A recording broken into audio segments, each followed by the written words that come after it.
Today we're looking at review, engagement, and audit-related services. So far, we've gone through the question 1, which is about your ethics. We've also gone through your question 2, which is about audit matters and audit risk. We've been able to go through your question 3. Your question 3 is about audit reporting. Question 4 is actually public sector. All right, then your question 5 is this area. This area that we want to touch on. So I'm just doing this aspect so that we will do your questions for next week and finish up everything. So this one is to help you answer your question 5 in the exam. Now, your question 5 in the exams, you see similarities of what we are coming to do now with certain things we've already done before. You see clear similarity. So it will look as if, oh, these things are things we have already done. Yes, that is how it is. So that is why I spent much time in doing those ones, because everything that we'll be doing here is actually a reflection of what we've been doing already. So it's actually not anything new that much. Yeah. So here, the things that we are going to consider includes, number 1, we'll be looking at audit-related services. Audit-related services. Because sometimes when audit starts, if you see people doing audit in places, sometimes it's not like the normal audit that happens, like small companies, they don't do the audit like the way big companies do their audit. It doesn't happen like that. So you realize that you just send them the financial statement, they stamp them, those things. All right. So that is what we'll be looking at. We will also be taking time to look at what we call interim financial statement audit. Interim financial statement audit. Oh, you do have this? Or what we call interim financial information. Then we will be looking at PFI. PFI, what I mean by PFI is called Prospective Financial Information. The examiner has audited this one,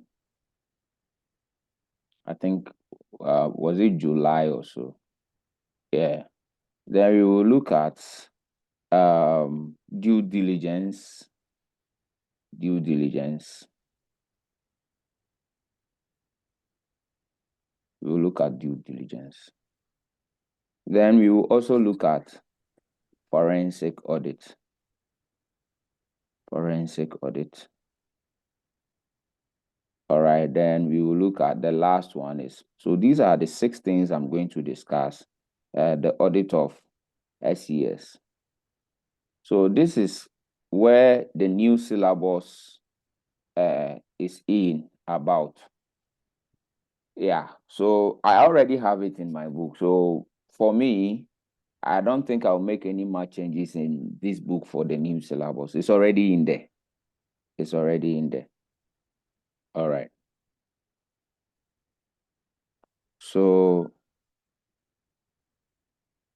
what we're going to do is to pick these things up one by one.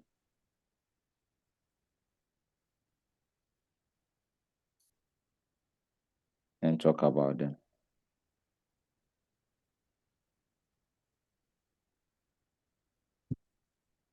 So let's go into it and look at them one by one. But before then, please, if you have any question, you can ask me before I move on. Do you have any question from previous class, anything concerning audit? Please, you can ask me.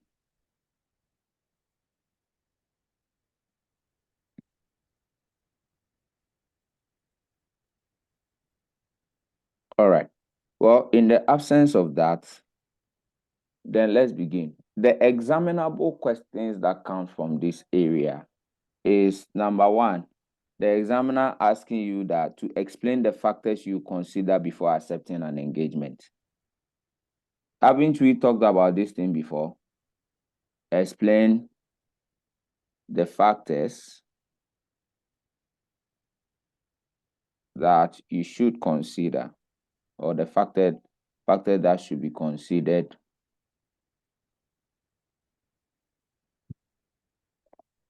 before accepting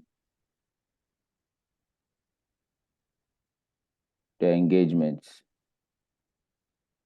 And please, when this question comes, be careful to distinguish whether the question is asking you about a review, the factors concerning a review, or the factors concerning assurance. It's not the same. It's not the same. Be careful. All right. Number two, your examinable question number two from this area is that you have to describe the different levels of assurance. All right. Describe the different levels of assurance. Who can tell me any level of assurance he knows?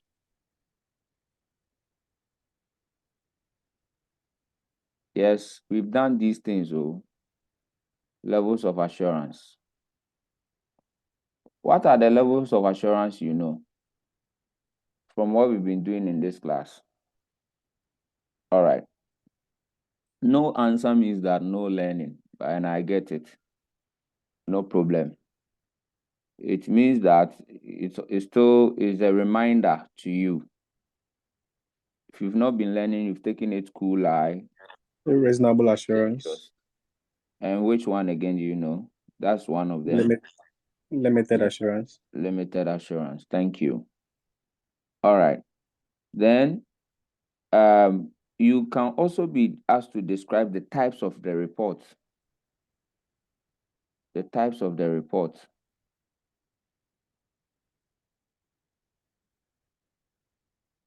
All right. The types of the report that you'll be asked to give, all right, when you are doing a review. That one too is another question. All right. Then the last question coming from this area is always to describe the procedures that you can use to carry out the different types of assignments. All right. Describing the procedures.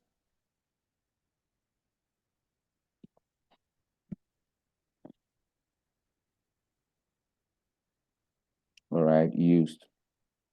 So these are the examinable areas concerning these things, these review parts.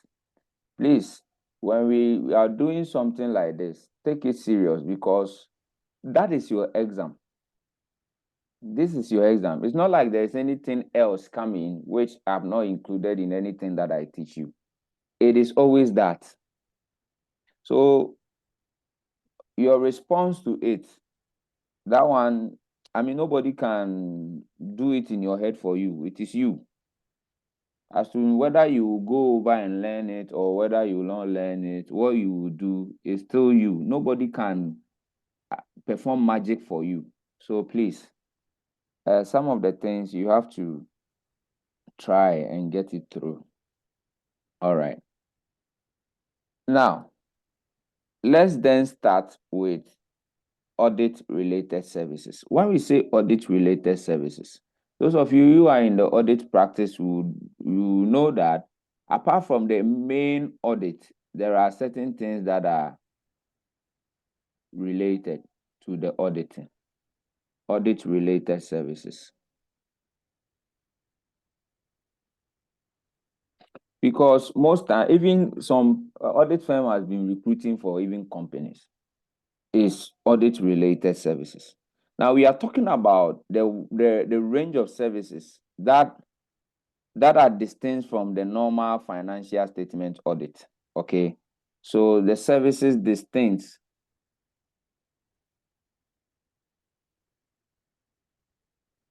from the normal financial statement audit. Because audit, as we have been learning, is auditing the financial statement, and you apply the standards and all those things. All right. But when we talk about audit, oh, who is this?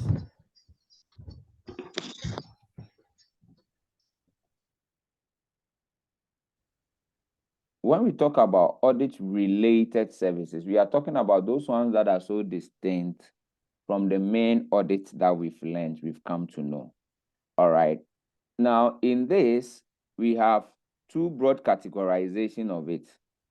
So, per what we've been doing, we've been learning audit. All right, we've been learning audit. And this audit, we normally call it a reasonable assurance audit. Okay, so that is what it is. Then we also talk about reviews, what my friend said, limited assurance. Then there is an introduction of this one. We call that one agreed upon services. Agreed upon services or related services. When we talk about our main audit is about you providing assurance. So here it is reasonable assurance. And we've discussed these things in our very first class, reasonable assurance. All right. We have absolute assurance, but you can't have absolute assurance. Here we have reasonable assurance.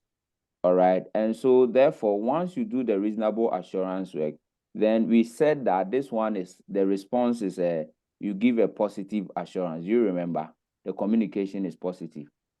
It's either true and fair or it's not true and fair. All right. Then here we learned that here you give what? Limited assurance, if you remember. So that's what I said. Everything we are doing in this level is actually a carbon copy of what we've done before. So you have limited assurance, and we said the wording is what? Negative.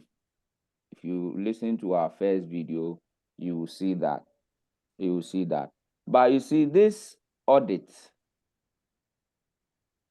and reasonable assurance work is governed by the ISA and the IAS or IFRSs. Why? Because this one is concerns the financial statement. All right. Here we use the I3. I3. So in your exams, you'll be seeing something like this, I3. But the way they do it, like you pass this man. If I went to his Hey, class, hello. I'm sure I would Who's have that? passed. So the I3 2,400. All right, you'll be seeing these kind of words in your exam. All right, that is what you'll be seeing, is the I3 2,400. So you'll be seeing words like that. But remember, it is a review engagement. This one is called International Standard for Review Engagement. That is the name. All right, and this one is called what? International Standard of what? Auditing. And we know IAS is International Accounting Standard, International Financial Reporting Standard. So that is how it is. All right. Now we've come to what we call the agreed upon procedures. And you will see that you see in your question 5, it looks as if it is the same thing as some of the things you learn, but it is not. It is not. You have to be very, very careful to actually draw the distinction between that. Unless the question, yes, please. Hello. Yes, please.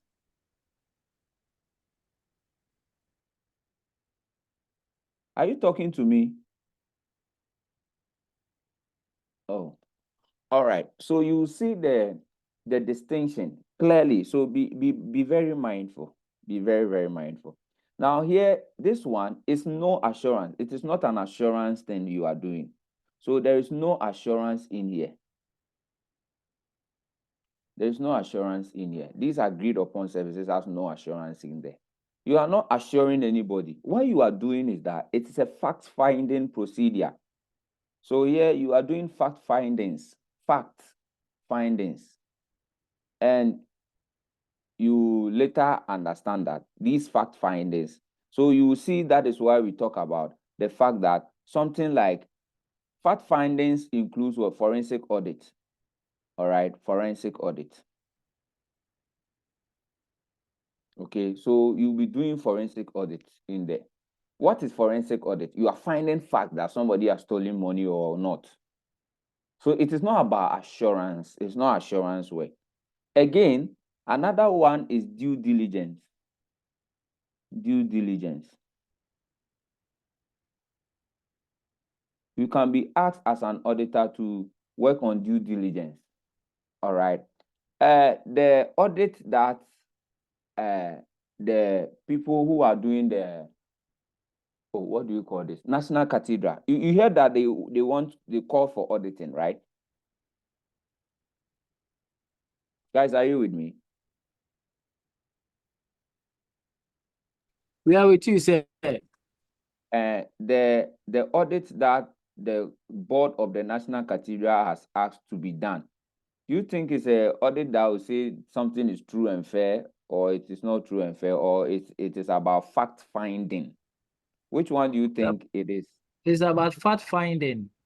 Yeah, so you see that is also called agreed upon. But when they issued the statement, they said that they want an audit to be conducted. Is that not what they said? Yes, sir. So as a learned person, you have to understand that even though they have used the word audit, it is not really the audit. It is an agreed upon service. So you have to know. So that is why sometimes your question, you think, oh, this one is familiar, I did it. But that is not what actually they were asking you to do. Yeah, so you have to be able to draw the lines, because this aspect, it also has its own auditing standard. It also has, we use the ISRS 4400. So you see, and ladies and gentlemen, let me advise you, audit paper, we pass it once and for all, because there are more coming. There is an aspect of the audit they didn't even talk about in the new syllabus, but very soon it will come up. By the time we get into 2025, it will come up. We call it the audit of IFRS for SMEs. Yes, it will soon come because it has already been released. It's just the effective date. So please listen, learn well, and pass this thing and be free once and for all. That is that. This is a level 3 class. Let your goal be like, oh, the quarter July, you become a chartered accountant. That is for those who have split the level 3 papers. But for you doing all the 4 courses, you to have it like that, like we this sitting here. If it doesn't happen, then you know that you went to war, you won some, you've also come with some injuries. So you have to, pack yourself up and go again and finish this ICA nonsense in July at most. Yeah. And it will require you to do a lot. So please discipline yourself and have that. All right. So that is what I want to say. So you have forensic audit over there. Now, when it comes to this side, some of the things that we are going to be learning is also due diligence review. Due diligence is here, and it is also here again. Due diligence review. Due diligence has been tested once. So those of you who have the book, you will see that the last time there is only one past question on due diligence, and there is only one past question in PFI, prospective financial information. So beware of these things. All right. Now, again, the SCS is also here. What they brought into the new syllabus. Audit of what do you call social and economic social, environmental, and sustainability is here. It's already there. All right. So that is what we are coming to do today, embodies. But these are related services to audit. All right. Now, who can tell me what an assurance engagement is? From our early classes, when we say an assurance engagement, who can tell me what an assurance engagement is? Yes, assurance engagement. What is the purpose of an assurance engagement? This is an opportunity for you to come up, those who have been learning it, an opportunity to come up and express it, because once you talk it, it sticks into your mind. Yeah, so what is an assurance engagement? Who remembers? Unless you have not been learning.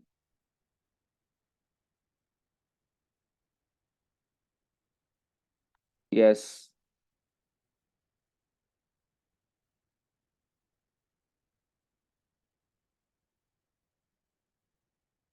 Yes, Adelaide, you can go ahead.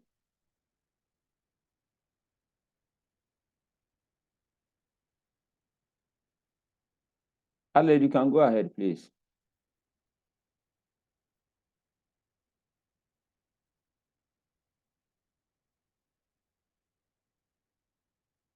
Hello? Please, you are muted, or your hand is up, yet you have muted yourself. We can't hear anything.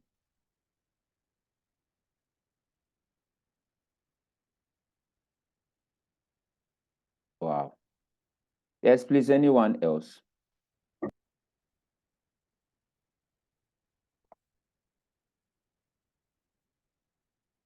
Hello, class. Hello, sir. Yes, please.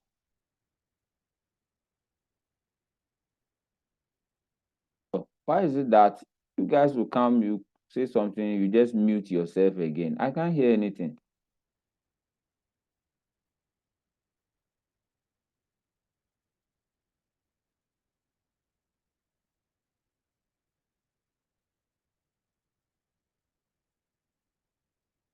Wow. Is anyone else so that we can move on?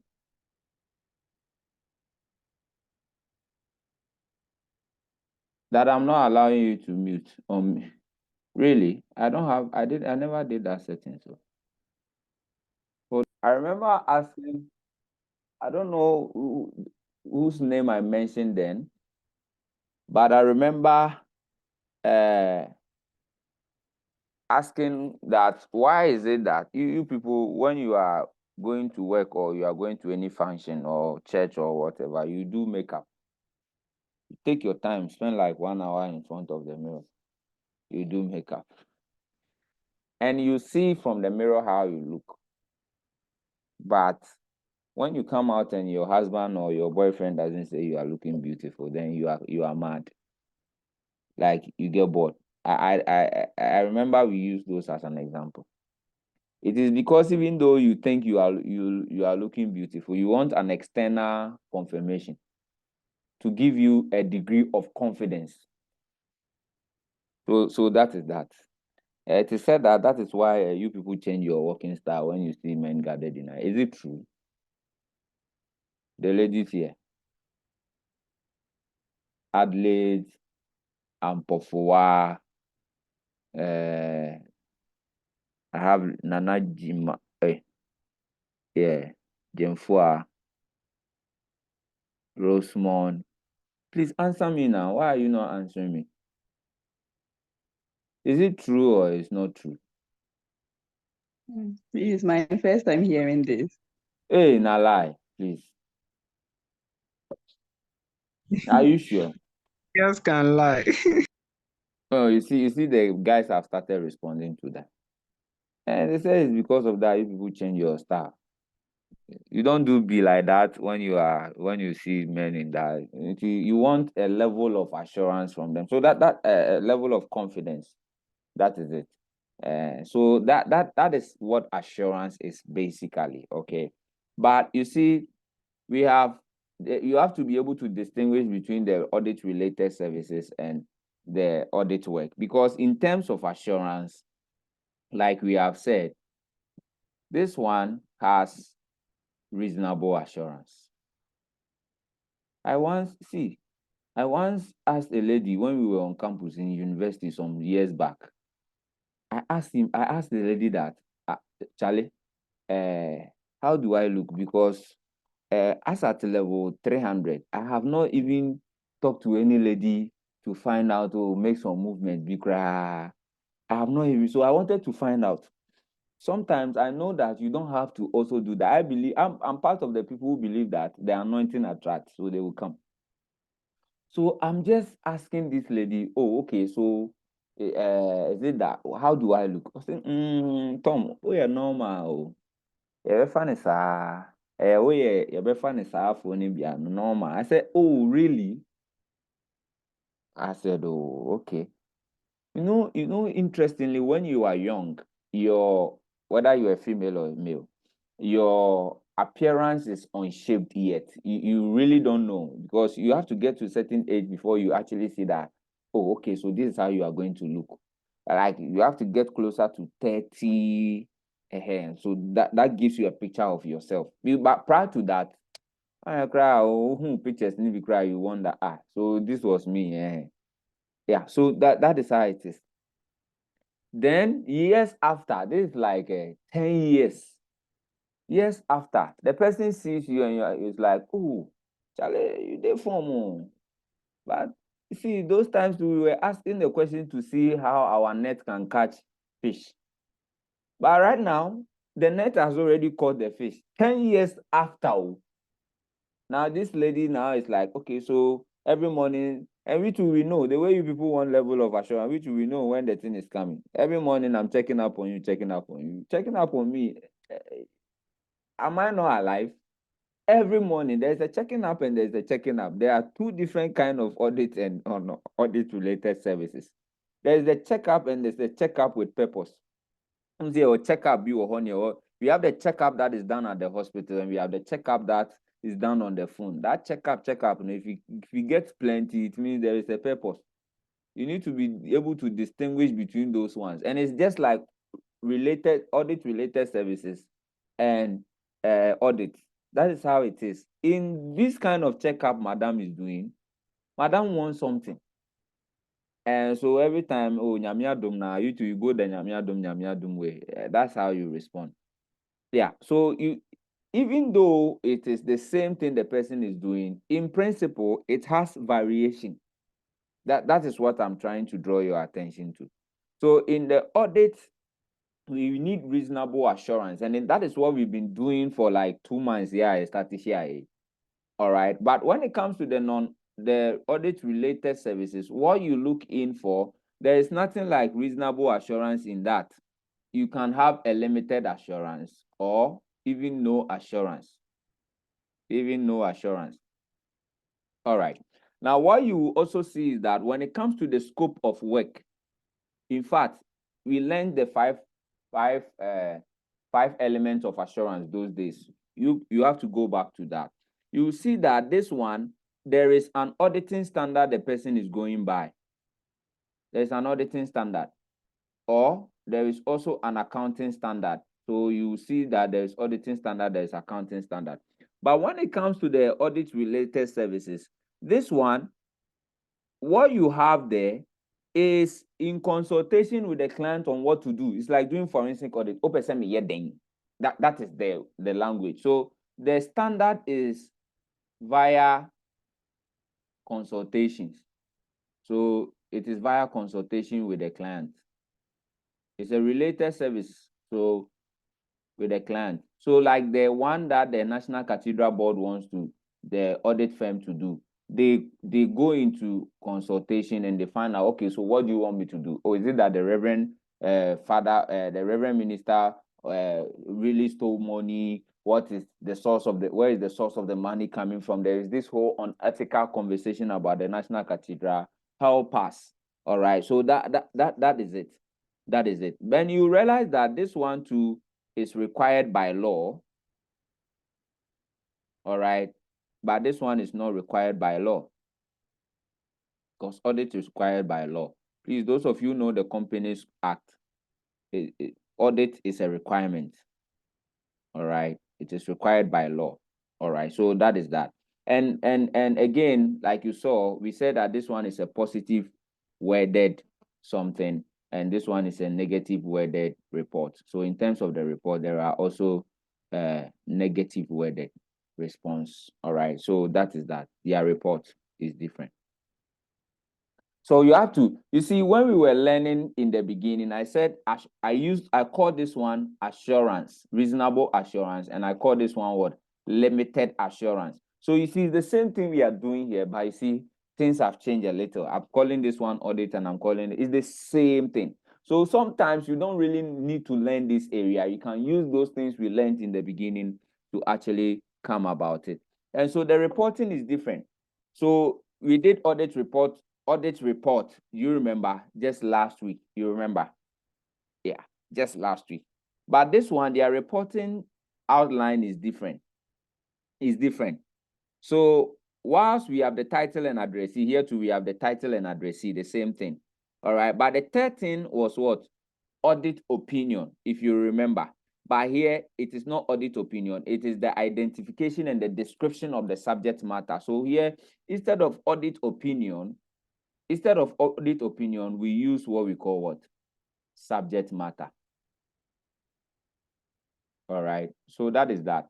And where there is basis of opinion, here what they do is after they've identified the subject matter, they talk about the criteria. So the criteria. What is the subject matter? When we say a subject matter, what is a subject matter? The subject matter is the reason why you are doing the thing. The reason. And here, criteria means that what we have told you to come and do. So you realize that it's kind of the same in principle. So let's say the National Cathedral has, they said that the subject matter is that come and do ABCD, check the ethical, where the money is coming from and all those things. Then they will give you a yardstick for that. So if the thing doesn't go according to that, this is the board, this is the constitution that is governing how the national, it's a company, so they have a procedure. So the board thinks that this is how things are supposed to go. You do your audit and find out for us, did it go according to that criteria? So that is the key distinction between these two things. All right, that is the key things that you have to understand. Now, everything we are doing here, guys, take it serious, because when we get to the public sector audit, it is there. The same thing. Nothing changes. The same thing. Nothing changes. When we get there, it will be the same thing. All right, because over there, we have 3 types of audits in the public sector. So you realize that one of them is what we've been doing. We call it a financial statement audit. Then the other one, we call it performance audit.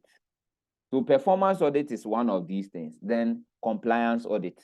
So you realize that the language is also subject matter and criteria. That is how it is. So there is a need to distinguish between what we call attestation and direct engagement. In the audit related services, we have attestation and we have direct engagement. Please, when we say somebody is to attest to something, what does it mean? What does it mean?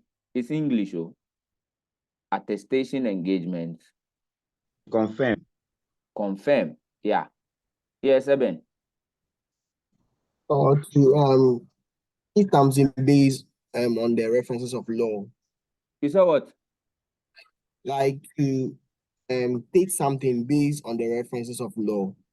Yeah. So that thing you are saying, the short English word, yeah, bro, accounting for it. It's called affirm. All right, thank you. Yeah. And yeah, so challenge on. And then. So is it on the basis of law? So it is to affirm.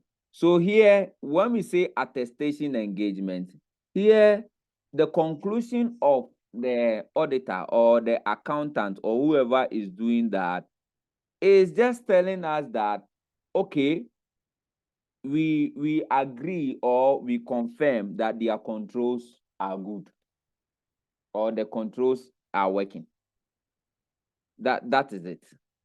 That is it. So it is just trying to say that, okay, the controls are fine. I mean, they are performing as they are described. Okay, so that is that. Now, let me give you this practical example. Say in Accra. So go to Accra Central or Mufros and Circle, right? Go to Circle and buy a phone. Go to Circle and buy a phone. That is your instruction. Buy a phone. Okay. Now, A, Please, let's say you are in Tema and you are moving to Circle, and this is the instruction. Go to Circle and buy a phone.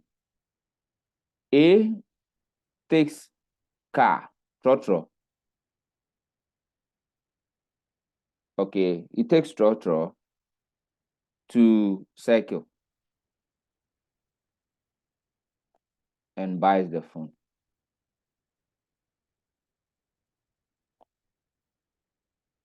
In fact, as a matter of fact, he took trotro. The trotro used motorway. All right. B also used trotro. So because of the motorway, he spent like 3 hours on traffic. B also used trotro, but he passed through Beach Road.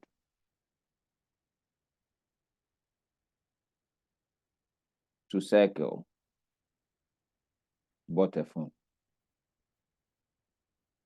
He used Beach Road, and so he spent 2 hours. C did Uber.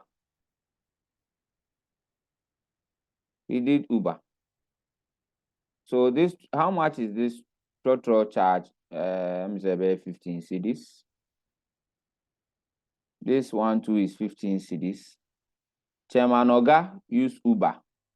Both motorway or Beach Road, Chairman spends 100 Ghana cedis.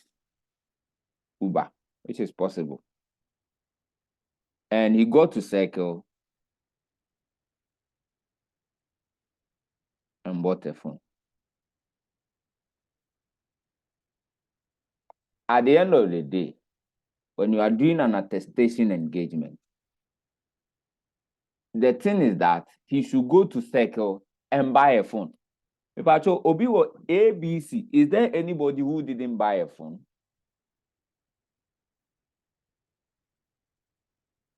Can you see? No, Is there sir. everybody? No, sir. All of Everybody them bought bought the a phone, but the time durations are different. No And then the problem. cost also That is not the varies. question I'm asking. That's not the question I'm asking. I'm asking, did they buy the phone? In fact, let's say this guy used Yes. let's say this guy used, because he used Uber, he got there in 45 minutes. Because car engine 45 minutes, sorry. The question is, answer the question. Is there anybody who didn't buy the phone? Or is there a variation on the phone purchase? No, sir. They all bought a phone. So the prescription is that go to Circle and buy a phone. So when it comes to attestation, you are attesting to the fact that the person performed. Please, are you getting it? He performed. So that is what it is. You vouch for it. All right. You confirm, you affirm that the person did what he was supposed to do. It was to buy the phone. All right. So this has been performed. Now, I now add to this one again. Go to Circle, buy a phone with transport, use a transport, your amount that you are supposed to spend on going to buy the phone is 15 cedis to 20 cedis as transportation. Now, what then can you say? You can now bring in what we are talking about, that the person has performed the transaction in a prescribed manner. Okay, in a prescribed manner. So, what can you tell me? Is there anybody who performed the thing in a prescribed manner?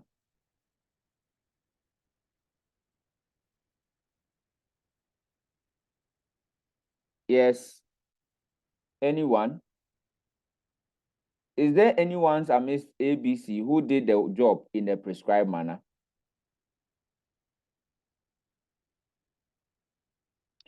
Guys, let's be fast. Let's be fast with this. Let's be fast.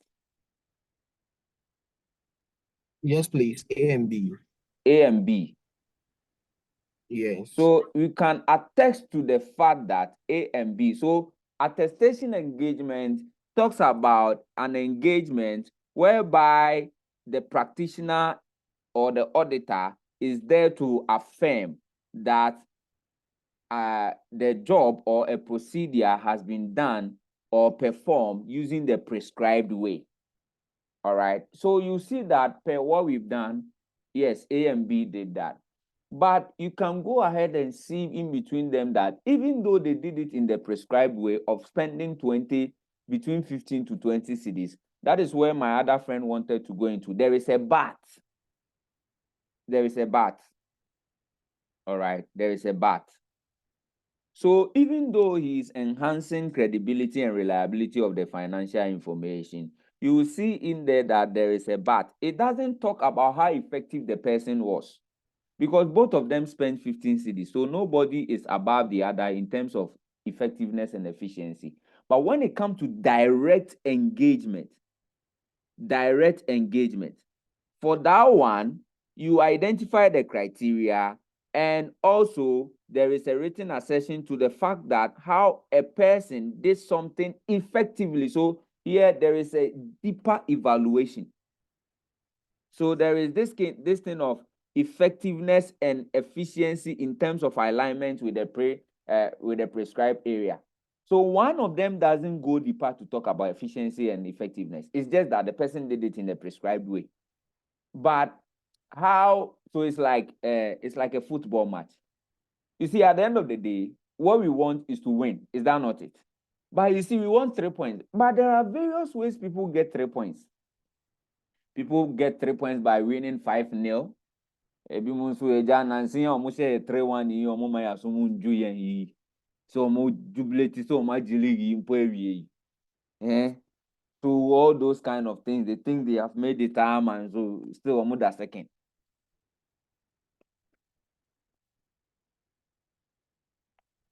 So that is how it is. So the difference between attestation engagement and the direct engagement is that this one focuses on objective evaluation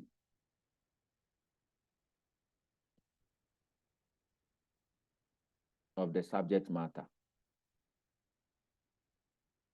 Yes, he did the work, but there is a measurement of effectiveness. So please, have you seen the difference between the two? Have you seen the difference? Because, like I said, these things are also in the public sector audit. And in one of the past questions, they were asked to distinguish between attestation engagement and direct engagement. So when we get to the public sector aspect next to you see that these things are also there again. All right. Any question? Any question? All right. So basically that is that. So ladies and gentlemen, these are what you need to know when it comes to audit related service. All right. So these are what you need to know. They are not the audit work itself. They are related to the audit work. All right. So that is that. Okay. So this one is out. Now let's go on to talk about how to review interim audit. Please, interim. Yes, Audit. Your hand is up. Yeah. Yes, please. Sir, please, can we please go back to the last explanation on the direct?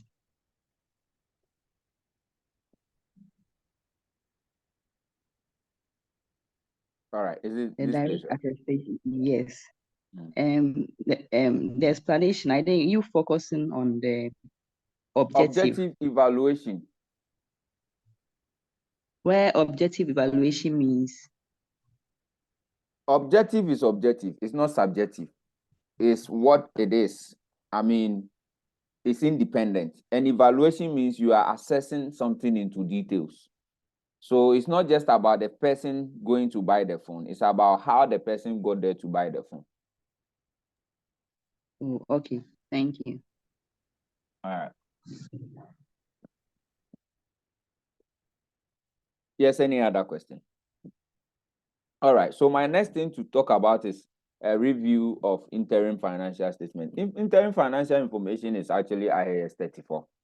So what that thing means is that people prepare in fact, don't there are some of the things a student in it here, hey, what is this? But you know that every month you prepare financial statement, don't you? Every quarter you do financial statement, don't you do that? Every 6 months you do half year, next year. That is what we call interim. Any financial information or financial statement that is done prior to the end, prior to the full one that you do for the year, it's called interim. All right. So that is it.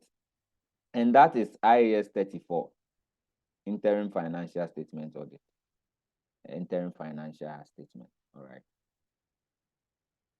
Even me, I don't teach it because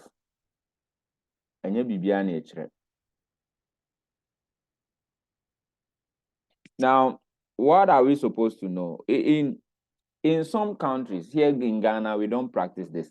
But in some countries, listed entities have to publish their financial statement half yearly. Yeah, interim, half a year, they publish it. And they will summarize their P&L for the first 6 months, balance sheet, they will do for the first 6 months. But Ghana, do we do it? We don't, but it's in your syllabus. I see a Bekunipa. If they want us to be doing this thing, they should as well inculcate it in the Companies Act. Yes. So that every PLC, but I don't see PLC, maybe I'm misguided. I don't see any PLC in Ghana that is publishing their financial statement on 6 months basis. So I don't They see actually it. do it too. Oh, they do it, eh? Yes, they do it. Oh, then that's fine. If they do it, then that's fine. Are you in one of them?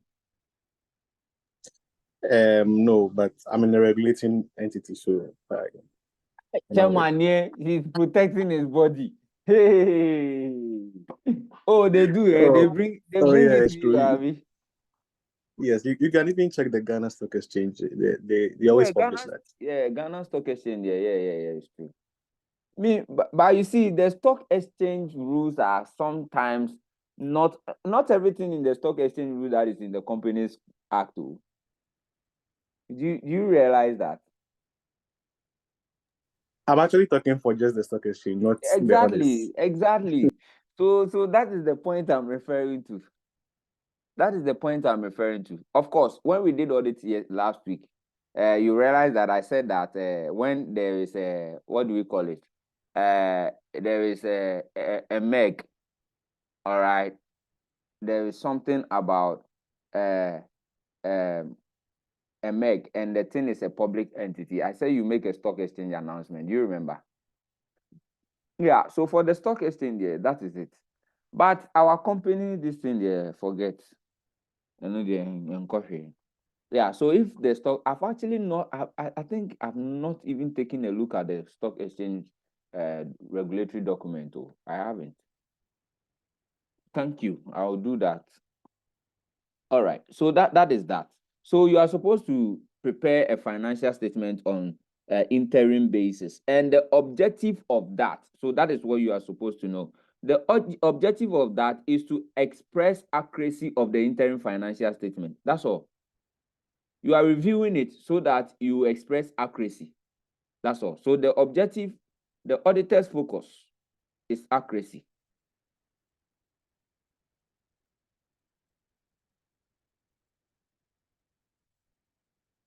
It's accuracy.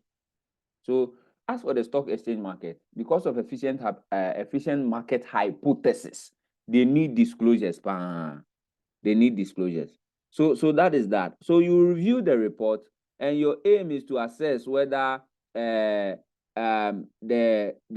is the financial statement in all material respect is prepared according to the financial reporting framework. Yes. But more yes, stock exchange market, more information provision is very, very poor. My colleagues who are doing the research on that, yes, most stock exchange most stock we and move up and down. And move with any static. It's interesting. Anyway, so you prepare, your focus is the accuracy of the financial statement. So that is that. So when it comes to interim financial statement, that is it. Like I told you, the examiner's question is that what are the factors you consider in accepting a review of financial statement? If you are going to do that, what are the factors you consider?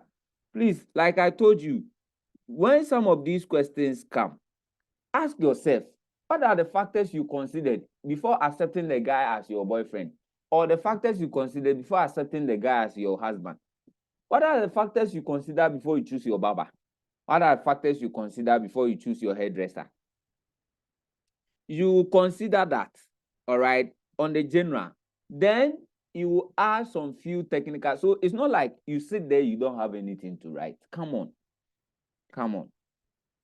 All right. So here the factors you consider, the acceptance factors to consider. That is the exam question. All right. And you will see, you think like, okay, say factors to consider when accepting audit engagement in audit strategy. Okay, so I can write all those things. When you write all those things, you are not wrong, but it's just that you don't get the full mark. All right. Because here there are specific things that you do. Specific things like, who will my report be addressed to? So the addressee of the audit, the report of the report. If you finish the work, who are you addressing it to? Is there anybody else who can also read the thing? All right. Are you allowed to do a liability disclaimer? Are you allowed to do a liability disclaimer? Because if you are going to report it to somebody, you have to always find out. So when you report the addressee, is it to the public? Is it so? If it is to the public, if it is the shareholders, if it is to whoever, are you allowed to put in a disclaimer? Evidence availability. Will you get evidence? So you consider that. Will you get evidence? How much assurance do they want you to, level of assurance? What is the level of assurance they want you to provide for them? And you know the level of assurance. All right. So these are the things you check. There are more. Even the report, the addressee, apart from the addressee, the format. How do they want it? Okay. So you ask these kind of questions. What detailed work do they want you to do? Okay. Who is responsible for the matter you are checking or you are reporting on? So whose responsibility is that? Who is responsible? Is it management? Who is responsible for the work, the matter you are checking on?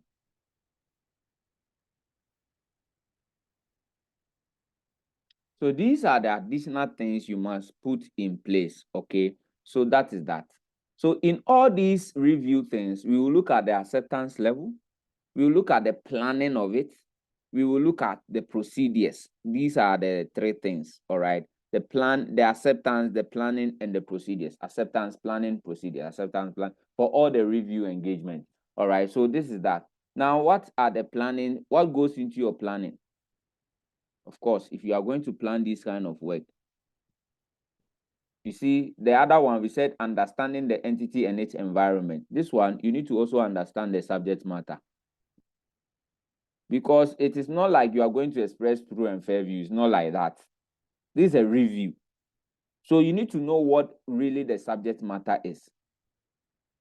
What is the thing you are going to work on? You see, the subject matter for in an audit is the financial statement.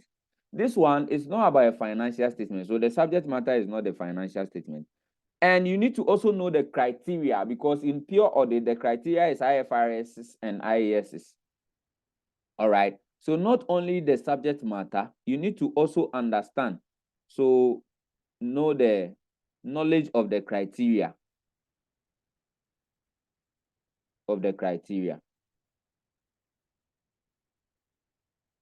All right. So that is that. What are the ethical requirements when you are planning it? What are the ethical requirements? And one major issue in the entire public, application of professional skepticism. Please, this one, sir, Brofuwe, you guys to learn it. Oh, we've done it, but go over and check it again. Oh, it's a big issue in the system right now. Professional skepticism. Your new syllabus, this thing will be examined for like 10 marks. Professional skepticism. It's a big area of concern. All right. So you look at these things, all right. These are the things you consider. Risk and materiality. Haven't we done all these things before? We've done all these things. So these are things that goes into your planning. All right. So who should do what at which point in time? Do you have the resources? The resources needed for the work in terms of time and in terms of staff. These are all things you do when you are planning it. Then the procedures you can use to go and do this kind of work.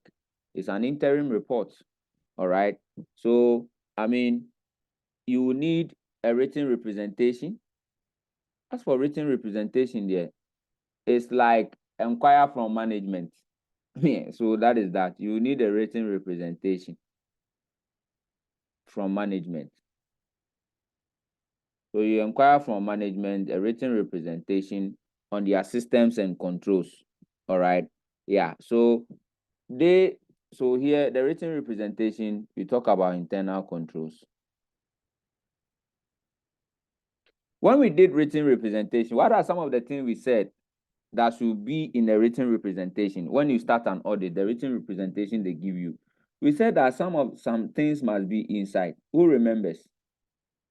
What are some of the things that goes into written representation? And anyway, what is written representation? Yes, anyone. It's a written symbol of management response to the auditor. Yeah, and what is inside? What goes in there? You have the related party transactions.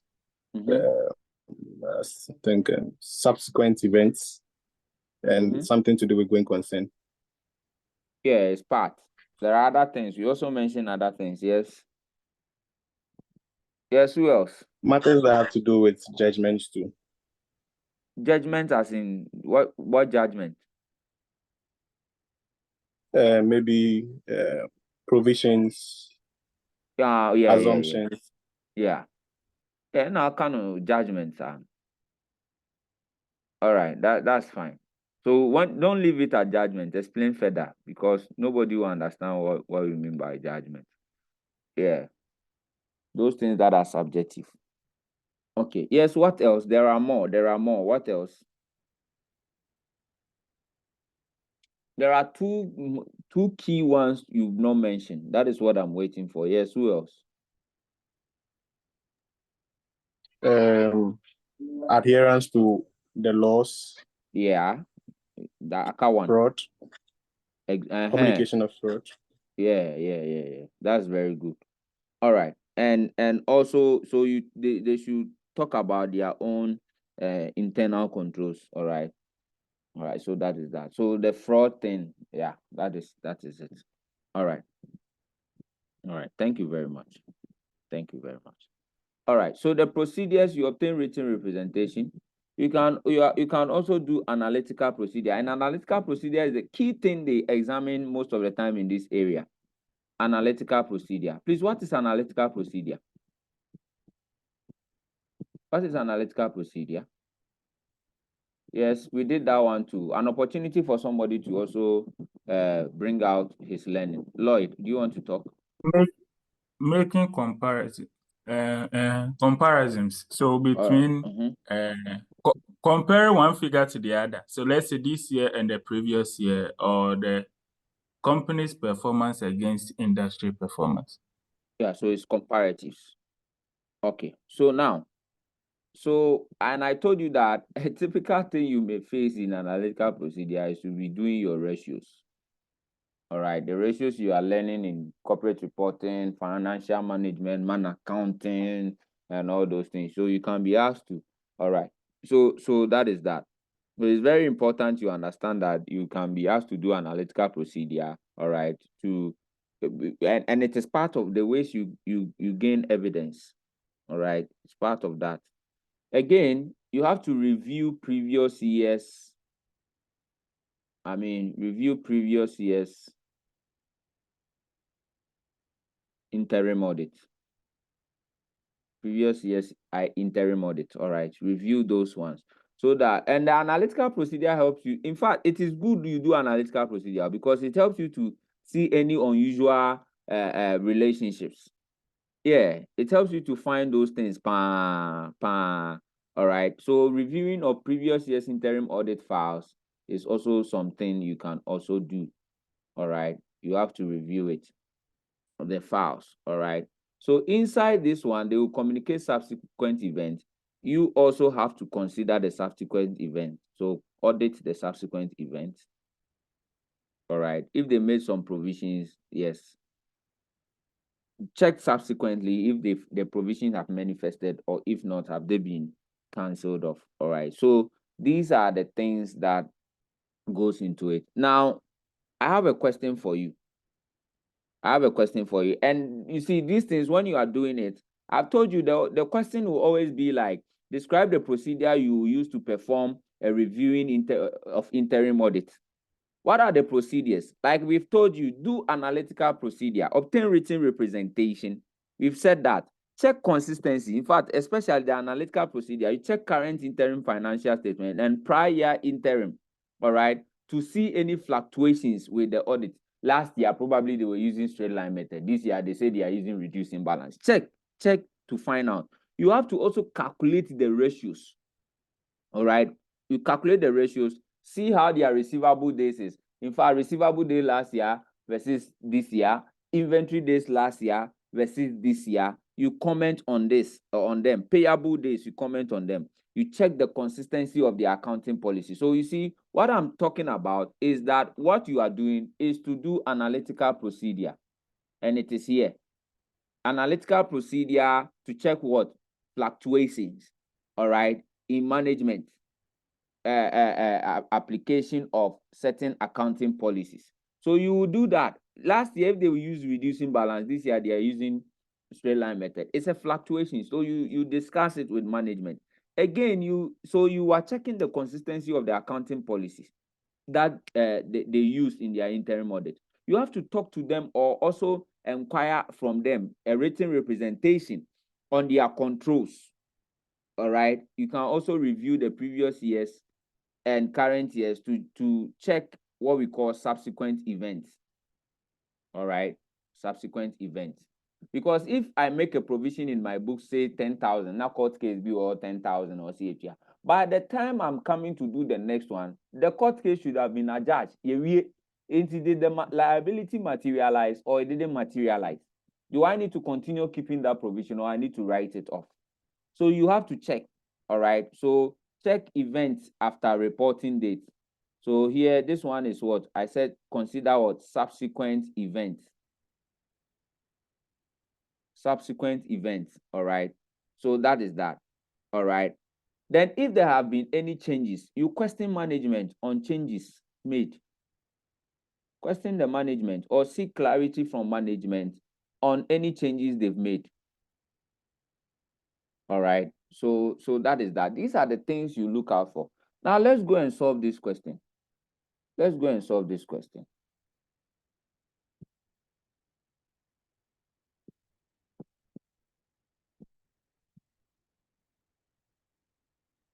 All right, look at this question. And it is 11 marks. Okay. You are the senior manager of Garnet Company, a firm of chartered accountants.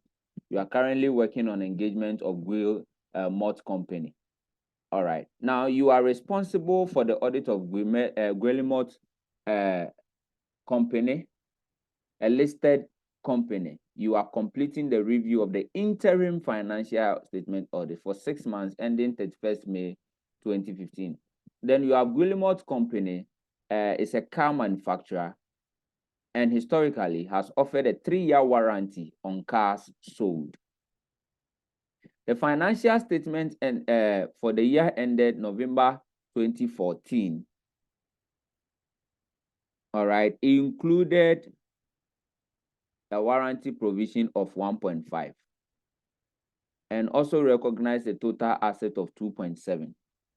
You are aware that on 1st February 2015, due to the cost-cutting measures, Guillemot Company stopped offering warranties on cars sold. The interim financial statement for 6 months ending 2015 do not recognize any warranty provision. Total assets are 30 million at 31st May 2015. Guys, it's there are certain things that are in here that are familiar to what we've done before, right? Meboa. The way you are seeing total assets and things. Meboa. So those of you who were not joining classes in those times, you will be found wanting a little. All right. Let's go in there and see the requirement and see what we can do.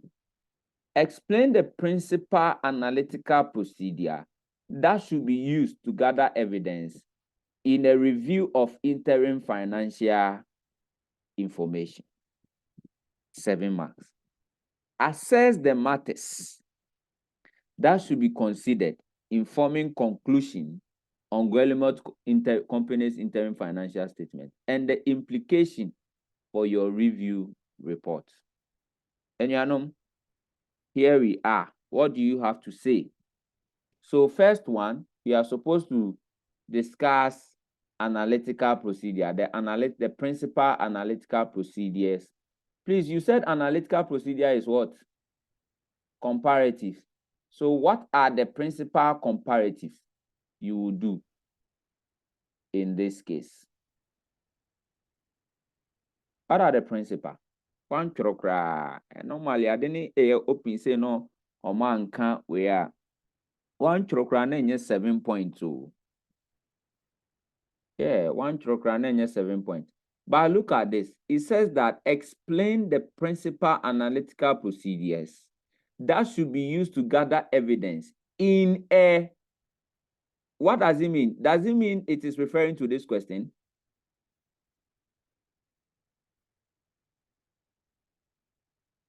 Because my brofo so So one tip brofo question na ebisa mo no. I am reading requirement ni take requirement na say. So this requirement is not really about this question. This first requirement is not about this question. It's about a general thing you will do, a general analytical procedure when it comes to interim reporting. Yes. So please, what are some of the things you will do? And you see, this is where I told you that here the standard that we are using is IC 2400, right? Yes. So IC 2400, we have 2401, 2402, and they all talk about these things. Yes. It says that when you are doing this analytical procedure, it is used for number one, to get evidence. Then the analytical procedure that you are doing is to help you to detect unusual trends. So evidence, all right, of unusual trends. Unusual trends. Unusual relationship. All right. So you could see clearly, for example, in this question, they were given a warranty. They are no more giving a warranty. So that is the kind of thing that you are going to do. All right. So in general, when you are comparing, somebody said that you compare, my brother, you said you compare budgets, right? Compare budget to what? Actual. He said that. He said that. All right. So that is what you are going to say. That is what you are going to say. But you see, when you say compare budget to actual, you can also say compare budget of this year. You say that is how you have to make it so that you can write certain things. Budget of last year versus what? Actual of what? Last year, or budget of this year versus budget actual of this year. So reference it in timing, all right? Reference it in timing. So since this one, so you compare budget of last year to budget of this year. So let's write it like that so that we can get our point. Yes, I'll bet budget of last year's interim report versus what? This year's interim report. Budget. So budget to budget.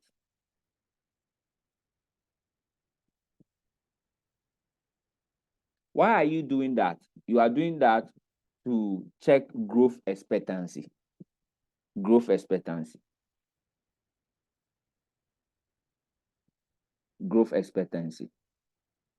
No, that's why you do budget. Is that not the reason? That's why you do budget. It's an analytical procedure. All right. So that is that. Then you can now come to the actuals.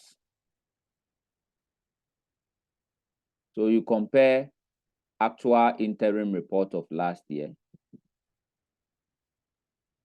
versus what? Actual of this year. So this one is growth expectancy materialized.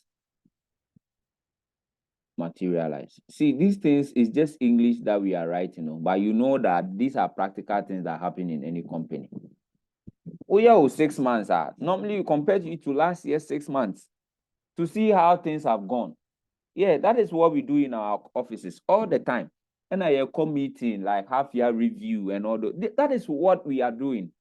Exactly, that is what we are doing. All right. Then my brother also said that we compare our entity to the industry. Do you remember, my brother? Yes, sir. Yes. Into Ankaba exams, I'm sure saying compare the ratios. So the entities ratios. All right. The ratios of the entity versus the industry. And this is something you people write all the time in your corporate reporting.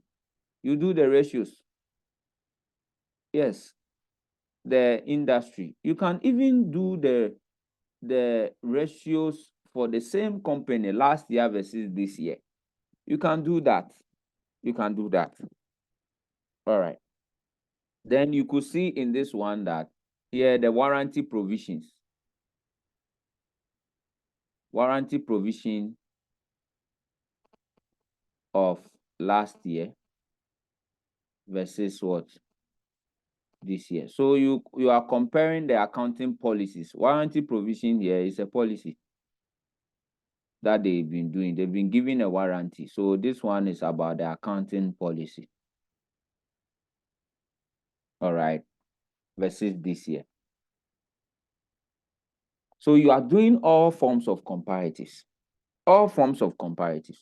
All right. When you do that, we also said that you discuss the variation with what? Management. Maybe why they've decided to do that. Variations with management. So these are what you go into. So the analytical procedure, just talk about the comparing of this to another, comparing all those things. The warranty they did last year, they didn't materialize or it didn't materialize. All right. So these are things you go through. These are the things you go through. Now, it says that the matters you should consider. The matters. Now, look at this figure. Look at this figure. Last year, so there are 6 months of 2015 is ending. There are 6 months of the other particular year was 31st. They included a 1.5. All right. And recognize this. This is what they have. Now, if they included this, what is the ratio of the 1.5 to 27.5? Because it's a warranty provision, no? It's a warranty provision. Then in the current one they are doing, there is no provision. Provision is 0. And they have 30 million. Now, you can't warranty, please, obi warranty, won't I say or warranty when is saying? Who can tell me? What is warranty? Is the grace period given to an item to be used if there is a default, you return it back for maintenance or for a new one? It's true. So that is what it is. So if the people will return it for maintenance, then it means that it is 1.5 million they are going to spend. So probably put this thing in their expenses. That is that. That is that. Now, for you to give a warranty, then it means there is an expectation we always say those things can happen. Is that not it? Guys, let's Yes, have a sir. conversation. Yes, sir. If you are stopping the warranty, don't you think you have done something different in our person stopping warranty? Much I. So meaning that you have actually improved on the quality of your product nangasa was selling. Said that near manukra uncle photo there will not be a grace period say at the never say. Now see what is the accounting standard anyway? When we say warranty, do you know the accounting standard that embodies warranty? Do you know it? No, sir. Provisions. Yeah, provisions. What is the number? IAS 37. IAS 37. All right. So that is that. Now you see, there is provision. They've changed the provision. That is the accounting policy. They've changed the accounting policy. They've changed the accounting policy. Now, if they've changed the accounting policy, what made them change the accounting policy? Because you see right there that because of they recognize the total asset of this 27.5. That is what they've recognized. And they've made this expense a liability. But this year, they didn't make any provision. So what have they done? Check. So you need to obtain all sort of information from management, okay, on what they have done for changing the policy. So what is happening? What is happening is that first, now me better phone now, me warranty. It also me warranty. Have you done anything to the qualities of the phone that you are making? So that there wouldn't be any expectation that somebody will return his phone. So this is what you do. All right. So we said that is when we started interim financial statement, we said that the focus is what? The focus is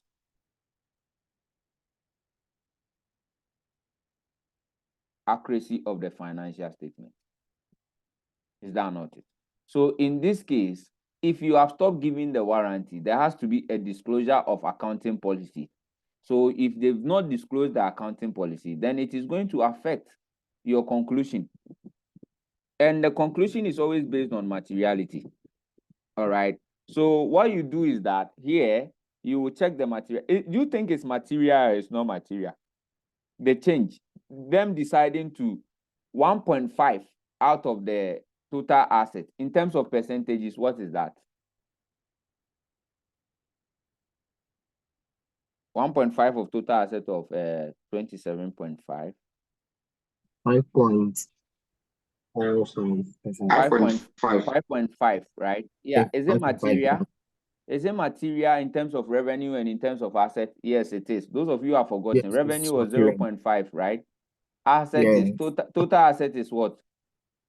Is it 2 to 5? This is total asset. We even have from 5 going. That's total asset. This is a net asset, right? So those things we learned. All right. So that is that. Now it is so material and that it is going to affect your audit opinion. So here you see what you do is that you check the materiality. So you tell them that if providing 1.5 was so material, how much more not providing it? and recording this asset. So it means that it is so material. And here, this is interim financial statement audit. All right. So what we call interim financial statement review. All right. So here, what do you do? Per IAS 37, they have to make a provision if there is that expectation, because per the company's experiences, they've been making provisions. You don't just stop making the provisions just because you want to cut costs. And no crab to me, I sell business. No, if people buy any money, say they won't come there again. But because you give the warranty, people come. All right. So that is how it is. So you will do this. And so what you are going to do is that there is a framework concerning IAS 37 provisions. All right. And per the company's experience, there is a need to make provisions. The absence of provision, making the provision is material. All right.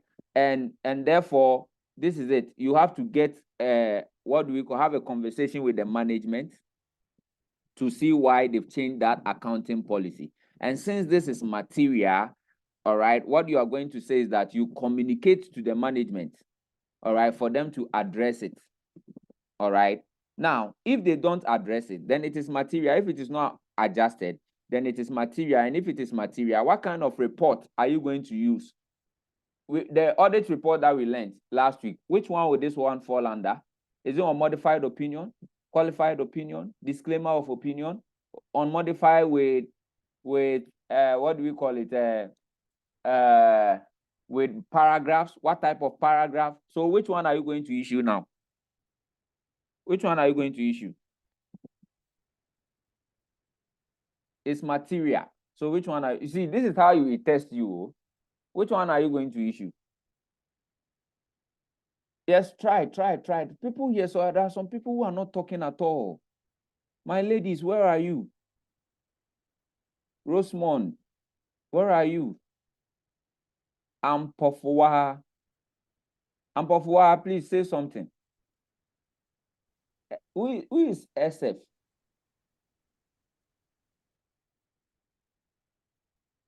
Yes.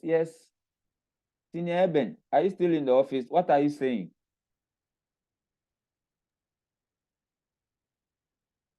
Chase, you want to talk? Hello, sir. Yes, sir. Yes. Yeah. The 5.5 is material, and therefore it's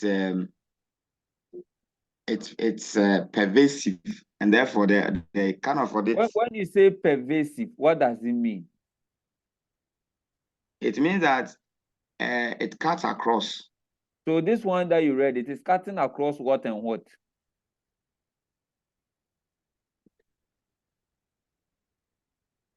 I mean, I'm looking at the what makes it material, and the 5.5 material. There is material. So okay. Yeah, it's already material. But you said it's pervasive, and I want to find out your understanding of pervasive and how pervasive. You said it cuts across, which means it's true. But what is it cutting across over in this particular situation? What are the things it is affecting? What are some of the things? But you complete your statement. I just wanted to guide you.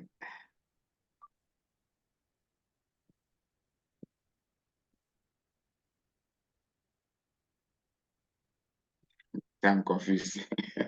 Confusion, no problem. Yes, anyone else? Just think over it again. Yes, anyone else?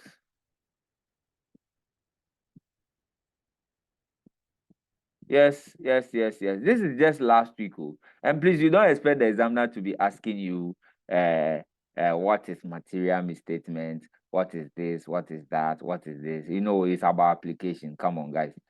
And say what is explain this animal. This time they are trial. And I was at the new launch, and those were the things they talked about, that your exam should be more of application. So be expecting those things. Yeah. So what type of opinion? Yes.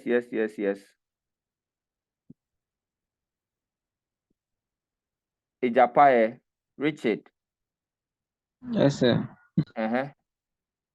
Oh, yes, sir. No, I say mute. Please, I want to answer.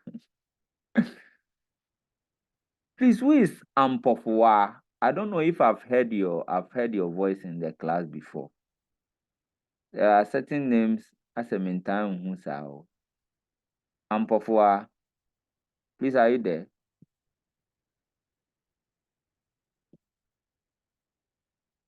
Main phone. Lynn, can you type something for me?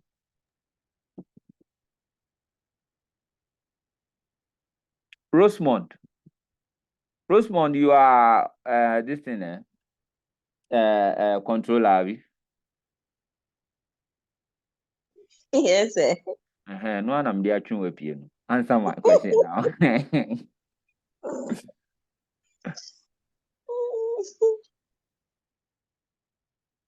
Answer my question now. Fatao Abdu, audit service or court? Which one is that? Sir, I mean, I'm lost, so I just joined. So, Be found, please. Be found. yeah. Hey, Eben answer niemko. What Eben answer niemko? Okay, so yes, my colleague earlier said that it's material and it's also pervasive. So from that angle, I think that then it's going to give the financial statement will depict or it will not be true and fair. So the opinion that have to be issued will be adverse. Okay, so you are saying adverse. He said pervasive. It's just that I wanted him to explain the things that it is affecting. So you are saying adverse. Yes, anybody else? By you two, you are saying you go by his words. So what and what is it affecting?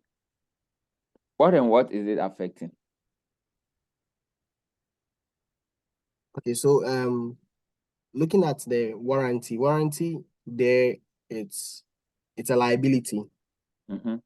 Yeah. So in that manner, meaning that before they were giving the warranty, it's going to increase their liability. Yeah. So this time around, they are not giving their warranty. I think it's going to rather reduce their liability in order not decreasing their net asset, but rather increasing their net asset. Yeah, so that is perfectly true. A net asset equation is perfectly true. But you see, you used only the liability, and we said that if the thing is only affecting one line item, we issue what?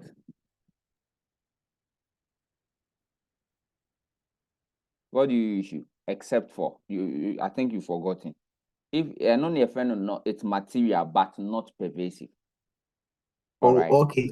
All right, I get it. Thank you. You remember, it's material, but it is not affecting plenty things. It is affecting one thing. If it's like that, we issue what? A qualified opinion. Oh, okay. All right. But if it is material, you see it is affecting that liability, it's affecting another thing, it's affecting this, affecting that, more than one thing, then you issue what? An adverse opinion. It means the thing is not so be careful. All right. Yes, be careful. All right. So that is how you go about it. That is how Hello, you go sir. about it. Yes, please. Please, I want to find out if it will not affect revenue. Unse men cancel the watchron. Unse men cancel here. Okay. Yes. So that is what I expected. Was it Chase to tell me? It is not really affecting revenue, but it is affecting your expense. You know, provision. So normally, this is how you do it. You will record your revenue. All right. So this is it. If let's say you sold a thing like 100,000, you record revenue 100,000, even though you have given a warranty. The warranty doesn't affect your revenue, but it will affect your receivable. So sorry, it will affect your liability. So you see that even though you have recorded this, the receivable of 100,000, you should as well record what do we call it? A liability. So there is a liability of, let's say if this thing is 15,000, the warranty is 15,000. You need to create an NCL of 15,000. And you and I do know well that there is a subsequent measurement of a liability, which is the unwinding. So if it is that same year, you see there is a 15,000 double entry. So the warranty there, and not just say, what 100,000 now my warranty of 15,000. You should record, what would that be? Is it 85? That you should record 85,000 as your revenue. No, it doesn't mean that. But it's not your revenue. It will also affect your profit. It will affect your profit. That is what we mean by that. Because you have sold the thing for 100,000, you can't say there is a pending expense you look forward to do.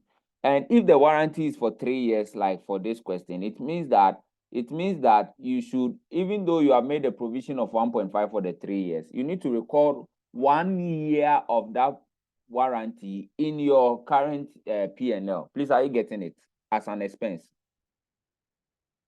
Please, are you getting it? You cannot put a provision you've made for 3 years in a 1 year P&L. You know that, right? So you do the subsequent measurement of that 1 year, which is what we call the unwinding, all right, into your P&L. So you realize that your P&L too is affected.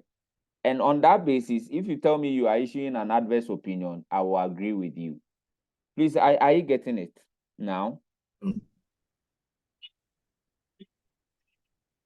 Yes, sir.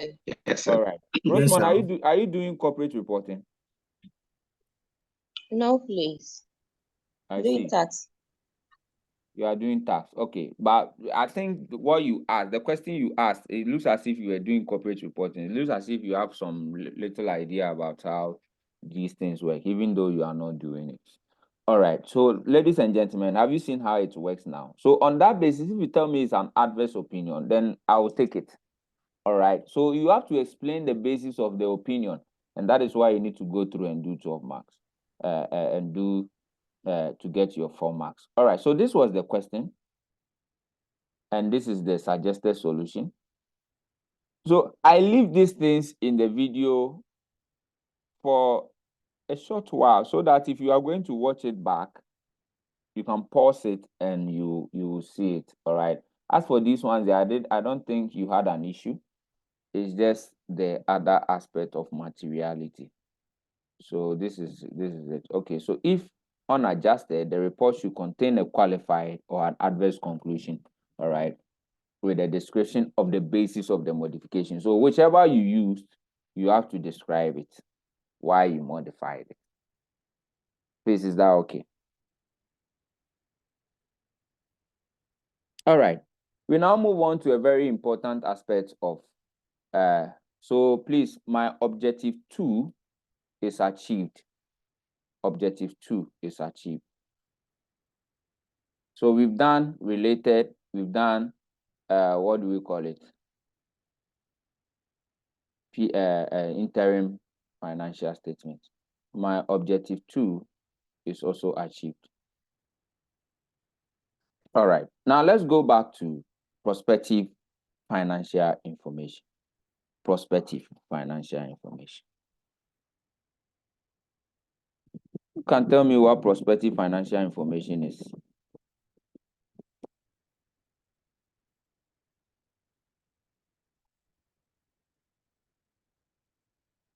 What is prospective financial information? Prospective financial information.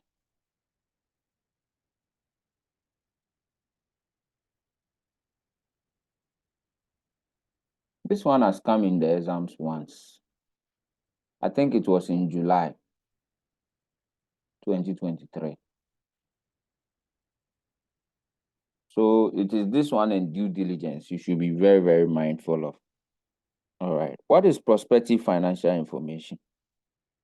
Prospective financial information. What is it about?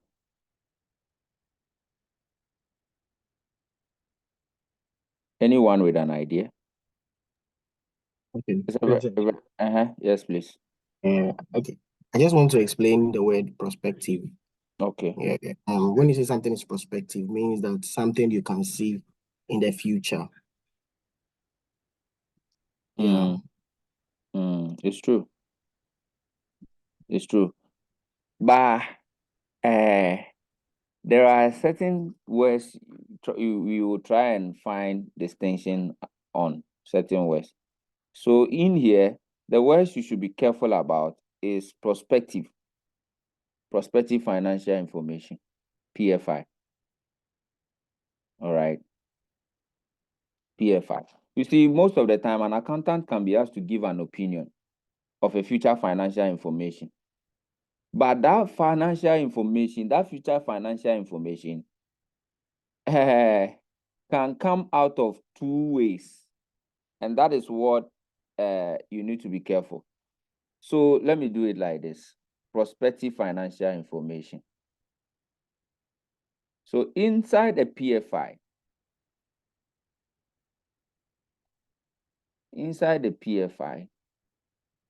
is two types of financial information. Now, we've agreed that financial information that are based on assumptions, all right, about events that will occur in the future and the positive actions of an entity is what we call prospective. So here we are looking at financial information, but the financial information is based on what? Assumptions in the future about the future event, assumption about the future.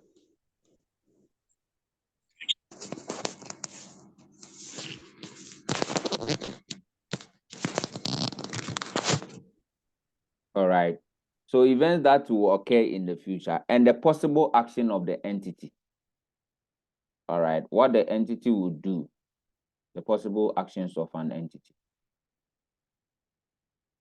You people have an idea that Obi Wawa was in my business plan. This is how my financials I think will be in 5 years' time. Into my boosting my business. No, haven't you seen that thing before? Now, yes, in between that, you have to be able to distinguish between what we call a forecast and a projection. A forecast and a projection. They are all under a PFI because they are all future something. What is the difference between a forecast and a projection? Who can tell me the difference between a forecast and a projection? Forecast and a projection. Yes, a forecast and a projection. Because these are things you need to be careful about when it comes to this area. A forecast and a projection. In your budget, in every budget that you do, the budget, is it a forecast or is it a projection?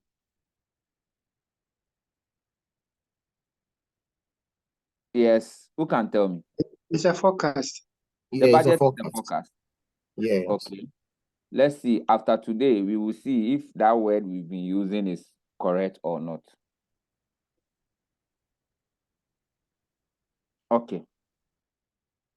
Now, when we talk about a forecast is a prospective financial information, but it is based on management expectation. So that is that. So this one is a PFI, prospective financial information, but this one is based on what? Management expectation. Based on management expectation. They are based on management expectation. So here, what management do is that they do best estimate. All right, they use their best estimated assumption. Best estimated assumptions. And you see that is what we've been doing in our offices. Is that not it? So They will ask you, the accountant, we need budget. Accountant will take all the expense expected from each and every department, like the way our national budget is read. Into a G office, department, no account, no account marketing. How many volumes do you think you can sell? What will be the price if we adjust it with inflation? All right, then you get your projected or what we call forecasted revenue and all those things. You put in your expenses. All right. Now, what is a projection? The key thing about projection is that, yes, please. Ejapaya, I'm listening on. The PFI, can you go over it, please? This is the PFI, financial information based on future events and possible actions of the entity. Did you get that one?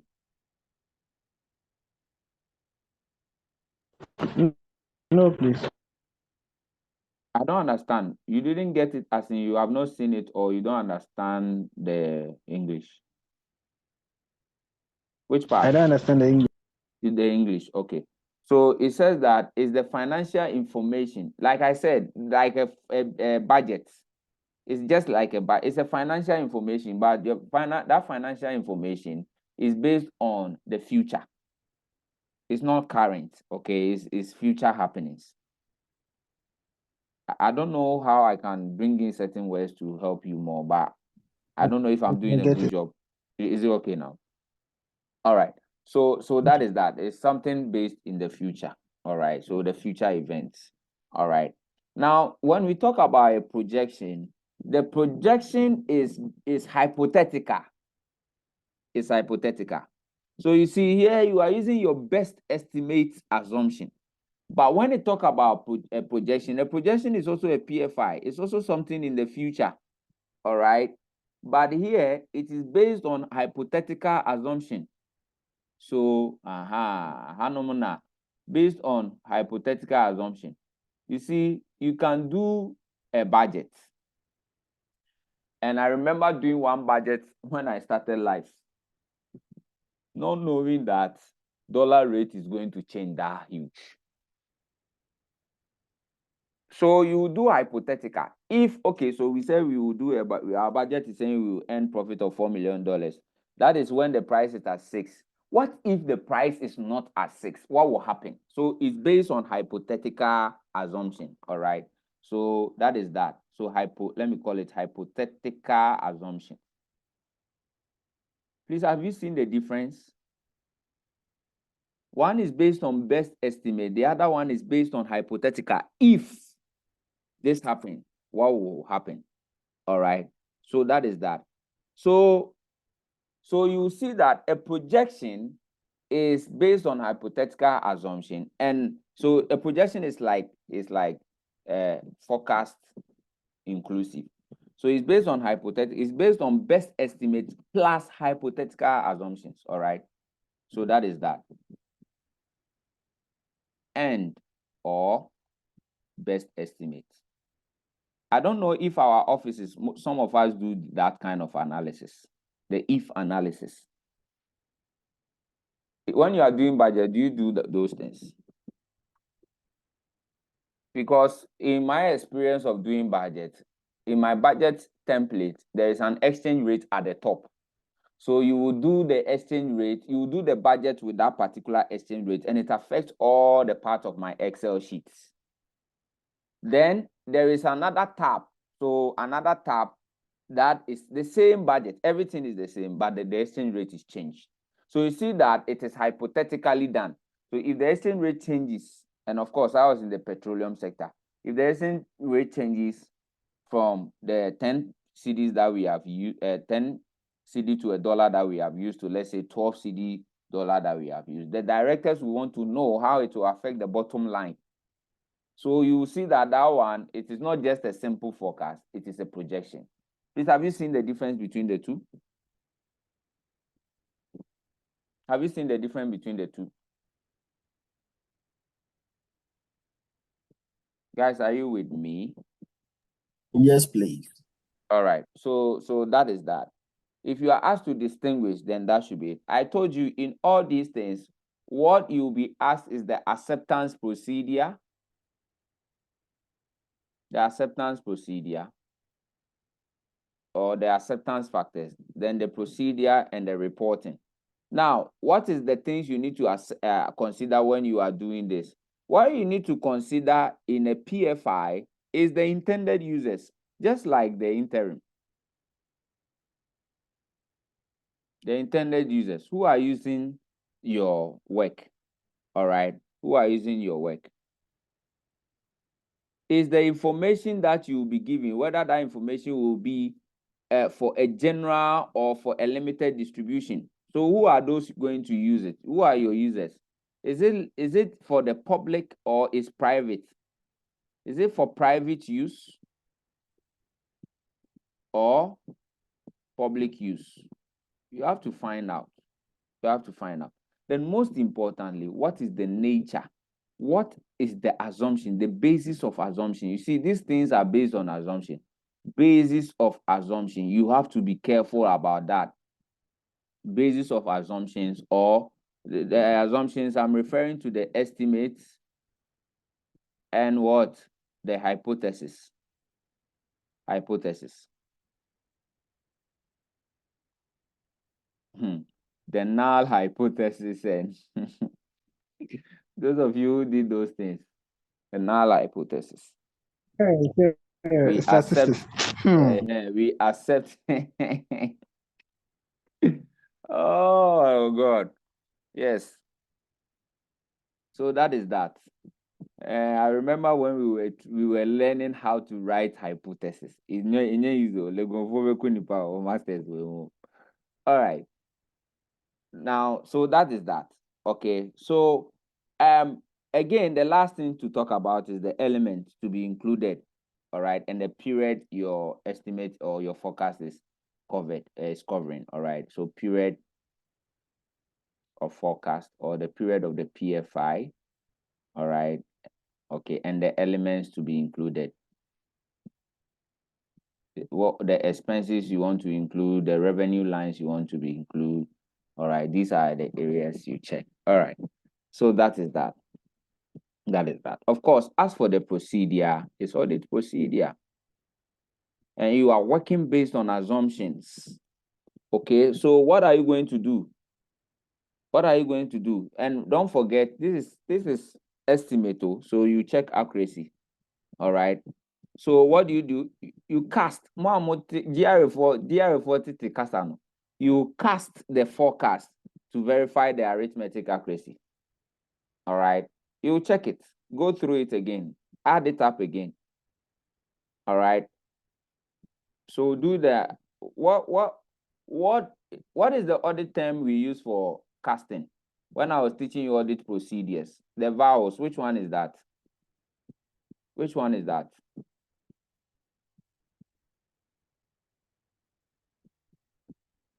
What are the audit procedures? The vowels, who remembers? Hey, guys, I am a question, and son in tema.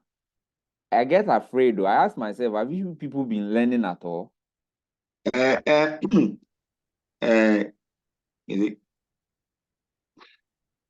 Coves, Coca, and Cove? You see, one baby or them afa. I said audit procedures. Recalculation. Recalculation. Yes. Recalculation. So you do a recalculation of the forecast. Why are you doing that? To check accuracy. I told you, don't never write a procedure question without the 3 elements inside. So you see, you are doing recalculation. That is the procedure. What are you doing the procedure on? Forecast. Which one? What is the document, the source evidence? Forecast. Where do you think it will fall under? Which one do you think it will fall under? So this one is the how, this one is the what, and this one is the why. So what do you think? Where do you think this one will fall under? What is the acronym for the what?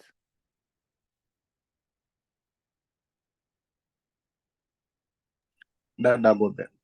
So which one do you think it will fall under? Maybe accounting books. Accounting books. You see, so please, You don't really need to write the accounting books, but everything you write must fit. Which one will be the accuracy is accuracy? That's the assertion, right? That's the assertion. So guys, it is practicality, audit to practicalize. All right, so that is that.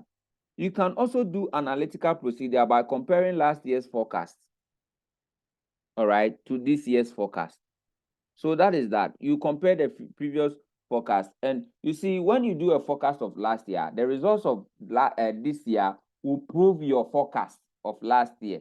So you can compare the forecast you did last year to the actual thing that happened, all right, and that will form the basis for you to assess your ability to be able to do the prospective one that you are looking at.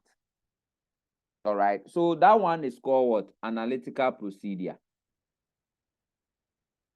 Analytical procedure. So you do analytical procedure. You don't really have to write analytical procedure, but since we said analytical procedure is comparative, you can say you compare. That word compare means analytical procedure. So compare previous forecast, previous year's forecast, all right, with the actual results, with the actual. All right, to assess the ability of the entity to meet the new forecast they are making. The reason why is to assess what? Ability to meet the new forecast. So that is the reason why you are doing that. So you will need that. Okay, you will need that. And please, before you do any forecast, you know that, so the accounting policy, all right, to be used in the forecast. So you compare consistency of accounting policy, consistency of accounting. You see, accounting policy was also in the earlier one that we did, accounting policy. All right, so that is that. Again, one of the things you should know is that there's no budget that you do without using the previous year's figures. How will you do depreciation if you don't bring in the last year's figures? So you will see that you have to bring in the opening balances. All right, so you agree the opening balances figure in the cash book. All right, you calculate ratios, inquire from management whether there are unusual movements they expect. These are plenty things you need to talk about. Check your ICAG manual. You will see the plenty things that you talk about. The book that I put on your platform. And again, oh, what is this? And again, when it comes to these ones too, you will see the forecast. All right, there are types of forecast. We have profit forecast where you check your revenue, you check depreciation, you check cost, your cost. There are cash flow forecasts too you do where you compare cash. They are friend of budget, you know. All right, the same thing you do. All right, on liquidity, we've talked about projections. What projections are using hypothetical assumptions.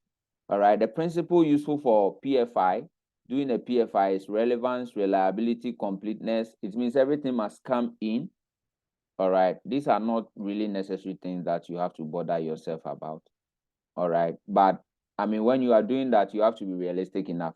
But the key one for your exam is acceptance. Who are the intended users? What is the distribution scope of what you are doing? Okay, like I said, who will be using it? Then the nature of the assumptions, we talked about that. All right, so the elements to be included in the period covered, we've spoken about that. All right, so that is that. But the most important one for your, like I said, procedure for reporting. All right, the procedures that you need to do, because you have to, this is planning. All right, when you are planning it, you have to understand the business. You have to even understand the assumptions that they are making. All right, so all those things. So the inspection, inquiry, analytical procedure, all right, the timing. These are the ways you get the evidence. And like we said, you need to use, like what I'm writing here. That is the meaning. But we need to make it easy for you. All right, we need to make it easy for you. Okay, so inquiries. You can inquire from management their plans for the forecast period. to see if it is reflected in the figures. They say they want to do a forecast for 5 years. Figures and then so are there change say 3 years spend on my. All right. So you need to go through that and check all those things. You expect the forecast. Are they going for new loans? If they are going for new loans, have those loans been included?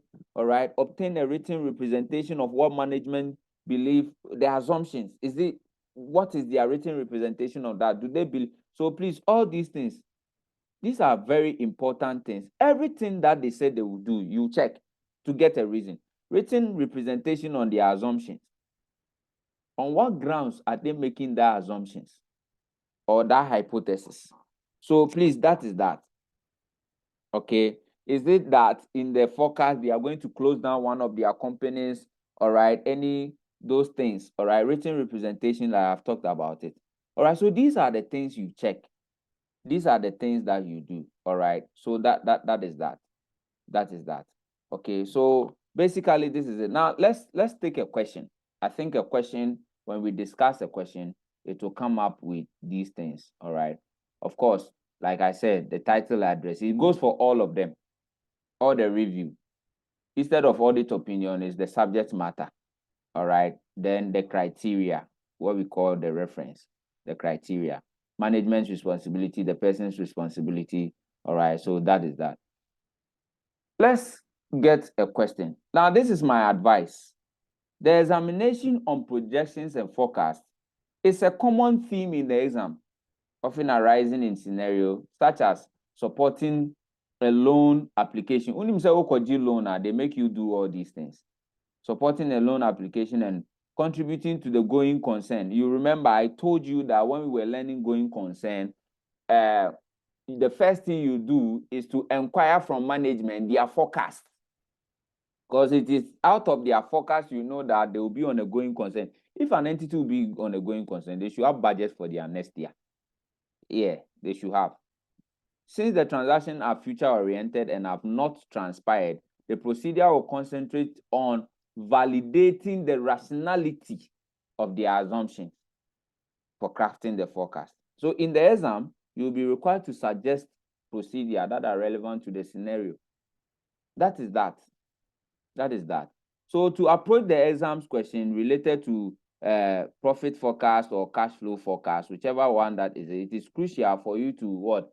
Identify in the exam. So find out, is it a profit forecast or is it a cash flow forecast in the exam? Yes. Distinguish between a cash flow forecast and a profit forecast. So, in cash flow forecast, we don't use accrual accounting. Do you know that? We don't use accrual accounting. It is based on cash basis, just based on cash basis. Profit forecast is on accrual basis, and like how we prepare profit. So don't cast your mind. No, it is a profit forecast and a cash flow forecast. How do you prepare profit? There are depreciations in profit. There are no depreciations in cash flow. We don't use cash depreciation in cash flow. All right. So these are the things you should understand. All right. Don't start putting fear in your people think like that. Yeah. So these are the things. It's based on cash. It's cash basis, inflows and outflows. Profit are based on assumption. Profit, we use accounting policy. Inventory, lower of cost and net realizable value. It's a policy of IAS2. Yeah. So even if you can use FIFO, you can use weighted average. So management has a leeway. They can choose depreciation, the straight line method, reducing balance. Here in cash flow forecast, there is nothing like that. All right. So that is that. I told you the starting point of the forecast is the previous years. All right. If there is any change, management should communicate. Now, look at this question. I've given you this thing as a trial question. Look at this question. And please, if you look at your past question too, there's a past question on this. All right. There's actually a past question on this. So look at this question. It says that you are the manager of Kelly Company. a firm of chartered accountants, which offers a wide range of services. The managing directors of Flynn Company, which is not currently a client of Kelly Company, has contacted you regarding the review engagement, which he would like you to provide. Kelly has already conducted the specific client identification procedure in line with money laundering regulations and is satisfied with the results. So the results is satisfactory. Flynn Company operates in the food processing industry, and the company is planning to build a new food processing plant in a foreign country. This will cost approximately $15 million to build, and Flynn Company has approached its lenders to provide the necessary finance. So you see, like I said, almost per prospective thing the Akwaji loan. All right, so that is that. Now, let's go ahead and see what we are required to do in this step. All right, so it says that Flynn is an unlisted company. Please, we don't give those things for fun, whether listed or unlisted. It is for a reason. All right, these things are always for a reason. All right, so we are told that Flynn is an unlisted company. All right, and it is involved in the food processing, frozen food. Now, the company has several processing plants in the home country and one located in the foreign country called Netherlands. All right. In order to expand the product range, the company is planning to build a new facility to begin the processing in another country, Farland. Flynn Co. has approached its provider of finance, Morton's Bank, to provide 15 million loan, which will cover the necessary capital expenditure. Netherlands and Farland both have different currency, all right, than that used by Flynn Co. Morton's Bank has asked Flynn Co. to provide a business plan for the next 3 years in order to support the loan application. The business plan includes a forecast financial statement of profit or loss and cash flow. All right. The bank has requested that the forecast be subject to an independent review and that a review report should be included in the loan with the loan application. Flynn Co. is expected to submit this business plan and review report to the bank on 5th August 2015. Flynn Co. is audited by Roxy Associates. A new audit manager, Mary Sunshine, has recently been recruited to your firm from Flynn Co., where she worked as an internal in the internal audit department. So you see here that this is it. A new manager, Mary, has recently been recruited to your firm, Flynn Co. All right. Where she worked in the internal audit department. So this is it. Flynn Co. is a company, a company, and they are audited by Rosie. A new audit manager, Mary Sunshine, has recently been recruited to your firm from Flynn Co. Are you getting the vibe? What I'm trying to show you here? Where she worked as internal audit department. I know that Flynn Co. auditor, Roxy Associate, has performed a review. So this is what she is saying. I know that Flynn Co. auditors, Roxy, has performed a review engagement for the company in the past. I am aware that the last external auditors report for the year ended 31st March included material uncertainty regarding going concern session due to the company's liquidity problems. In its communication with Kelly & Co., the managing director of Flynn Co. has suggested that should Kelly Co. provide a report to the bank, and assuming that the finance is provided to the company, he will be willing to remove Roxy Associate as the company's auditor and appoint Kelly Co. to provide the audit service. The managing director has also requested that Mary Sunshine is part of the review team and the audit team, given a past experience in the company. Guys, this is a full question for your exam. This is a full question for your exam. Be careful. Evaluate matters to be considered by Calico in decided whether to accept Flynn Coles as a client of the firm to perform the review engagement to report on the business plan. 8 marks. 8 marks. Oh, 8 marks. 8 marks. What are some of the things you will talk about over there? This is a trial question. This is a trial question that I want us to go through. Of course, there is a past question inside your book. All right. There's a past question inside your book.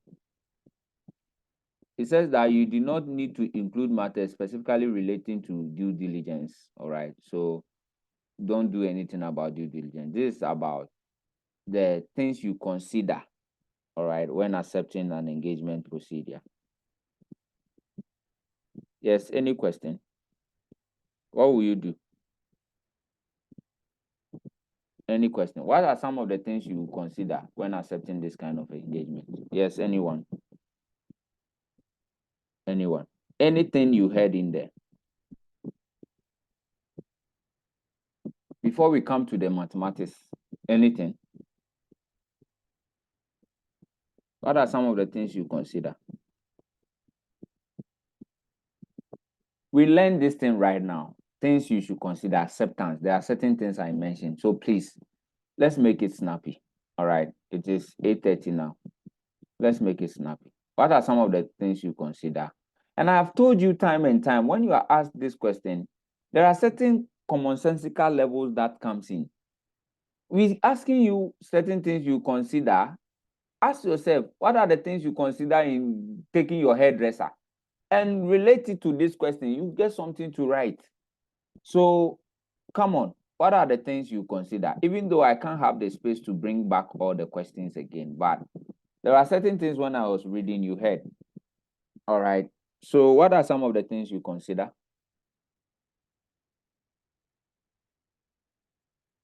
After this, what do I have?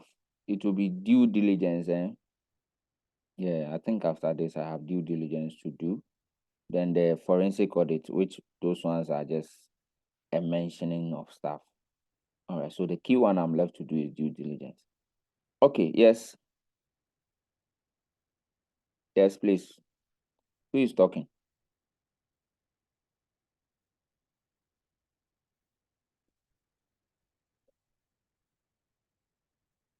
Who is talking, please?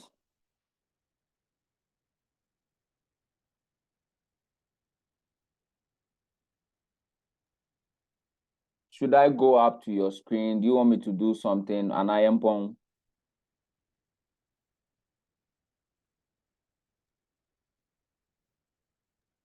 Okay, hello, sir. So I think based on the acceptance factors, first of all, we have to know who are our intended users, whether we are reporting to the private or to the public.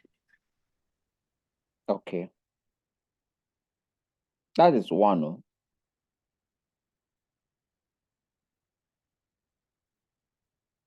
Any other?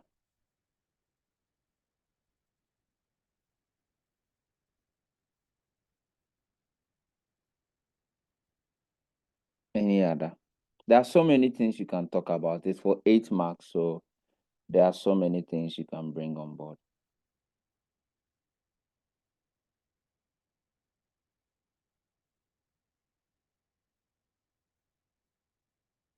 So you have talked about who will be reporting to, no problem. Yes, what else? How about the elements to be included? Yeah, but please, let's try and make it relational to the question, okay? Yeah, so this is the requirement of the question. Of course, when you say element, the examiner will ask, what is element? What is element? So evaluate the matters to be considered by, you see, this one is more specific. If you check the exam question that we said, the one that we did prior to this one, it didn't relate the question to the case. This one, it is relating it to the case. It says that consider what Kelly should be deciding in accepting Flynn. It's not like a general question or General things you say, what are the factors you consider when doing a PFI, prospective? That one, what you people are saying, I will take it. But this one, there is a case ahead of you. Don't answer the question as if you've not read the case. Please, are you getting my point?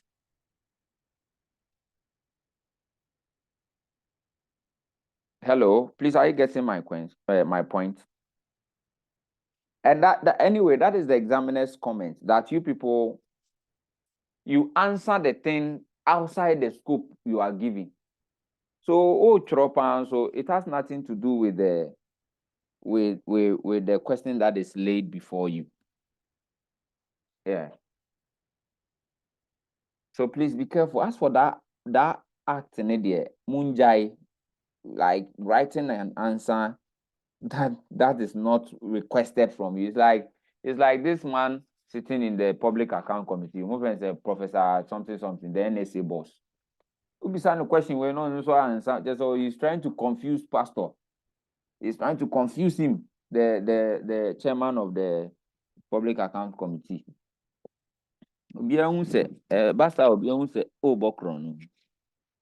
Yeah, so please, with what we read, me, even when I was reading, I saw so many things. So many things. Ethical issues, I mean, we learned ethics, we learned everything. Don't make the thing look like, oh, we've learned so many things prior to this thing. When I was reading, in fact, there was a place I even paused and I saw certain things. A place like this, Flinko, something. Yes, sir. Even the concluding part, they said something. Where is it? It said in blah blah blah. Rosico was then. The managing directors has also request. I mean, come on, guys, you've learned audit. Don't make the thing look like you've not done anything crabby up to this point. No. Hello, sir. Yes, please. Yes, I was thinking of the ethical issues, but because it's not ethics we are doing, so I was a bit confused as to whether. No, seriously. No, seriously. I'm being honest with you. Yeah, I know you alone. People are there like that. It's just that you are bold to talk about it. Yeah, you are bold to come out to say. But I will be so to the same thing. On cry, be crying west. So help us all, okay? Go ahead, help us all. I really appreciate that.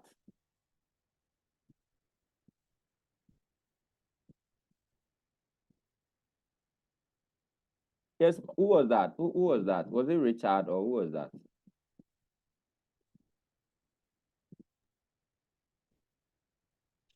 Sir Charles.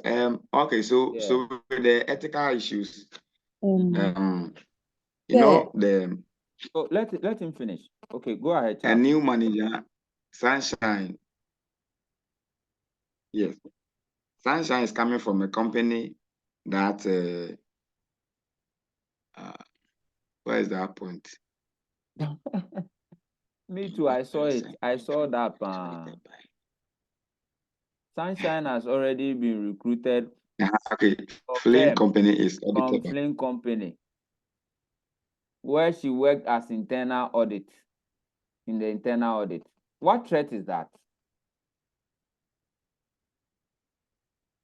Where will you classify that threat? So that's self-review. That would be a self-review threat.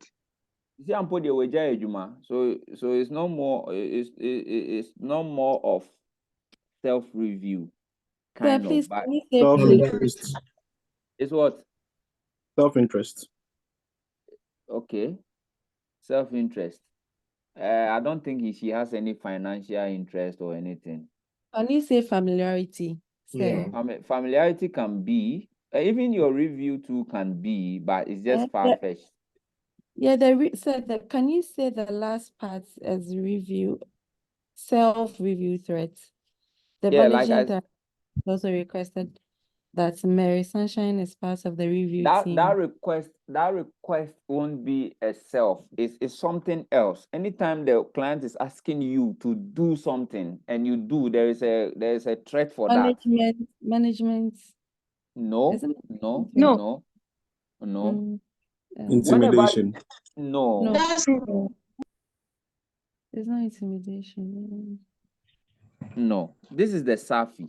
You see, threat is the SAFI. Okay, SAFI. Look at it well. Look at it well. The client is asking advocacy. That is it. He's asking you to do something. You are going to do as he's saying. Advocacy. Yes, that is what it is. Yes, your self-interest too can come to self-interest can come to play because of the reward component. Because you are doing the thing for a reward. Are you getting it? So you have an interest of a reward. Or say, pursue ye the other client in the flow. Oh yeah, or the bemau. All right. And no be person use intimidation, but this is a reward. He's not. If you want to use an intimidation, explain it to the fact that or the no manner I say if he doesn't do it, he won't give him the job. Okay, so like turn it around and explain it well. All right. So you see in here that there is ethical things in the matter. See, my friend Charles, you were the one. If you remember when I was teaching you the audit matters, okay, the audit matters and the audit race, I said something, and some of you even called me. You called me after the class. I think it caused some fear and panic. I said something that say accounting standards, unima accounting standards na ebe hard or something. Oh, why is my machine like that? And I told you that I said hey, what is happening?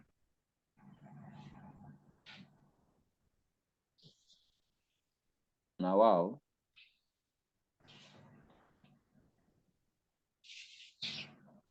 So I can't bring this thing down anymore.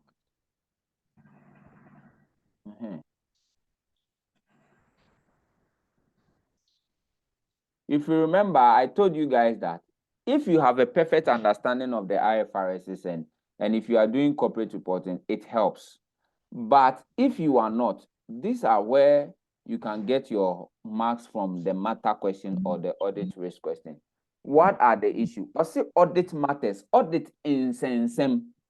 What question? So if you see ethical issues, talk about it. If you see professional issues, talk about it.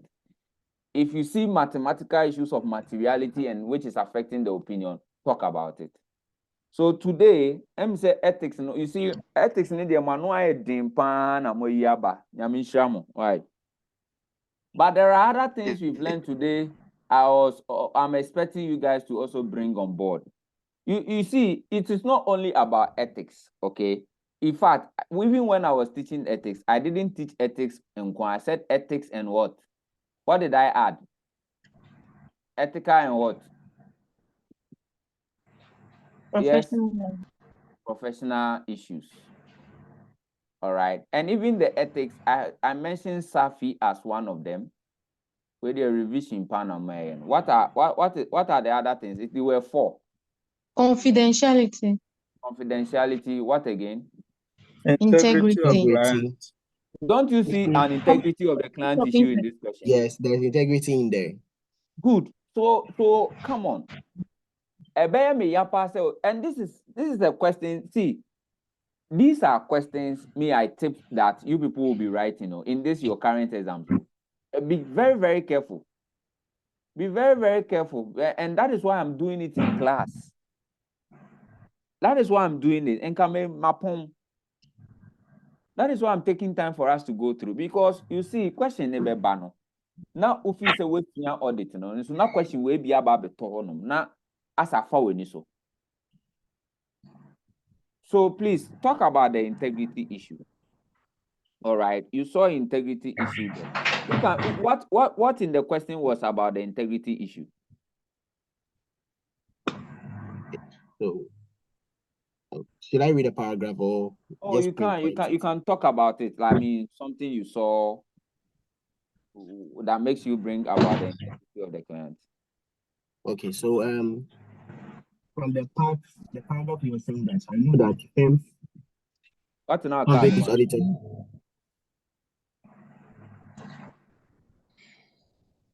Eben, what's in our car anyone? No, please. I'm still at the Okay, office. go ahead. Yeah.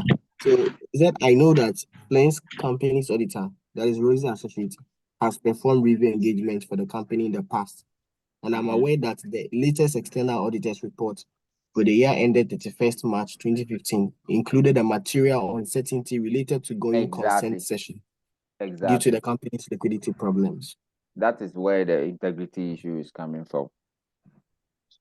They know pass asem on so loan. They know. So there is an integrity part that you must talk about. Yeah. So you see, you pick these things out of the questions. You have to pick them out of the question.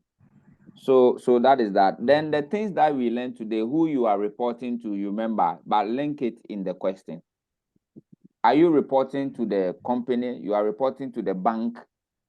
Did you realize that? Okay. Yeah. Sir. So who are you reporting to? So here you are reporting it to the bank.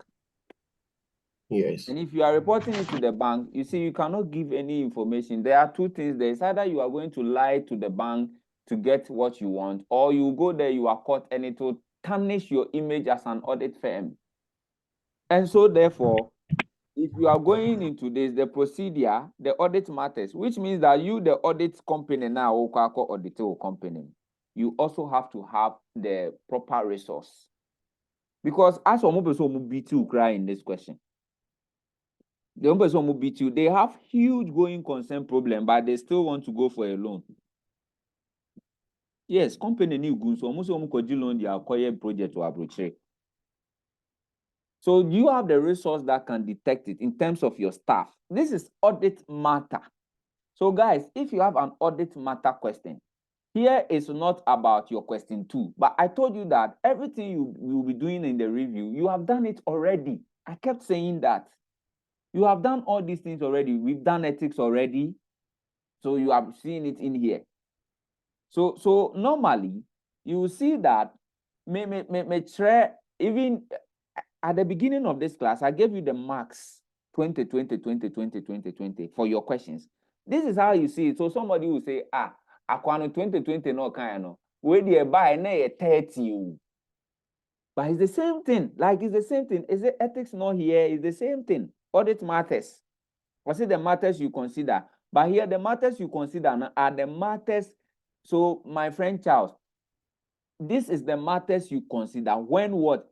Deciding. All right. So it is not the matter question, where you have to see the IFRS, check materiality. Are you getting my point? Here you are deciding whether to accept. So ethics come to play. Integrity come to play. Your resources that you have for the work. See, what are the matters you consider? I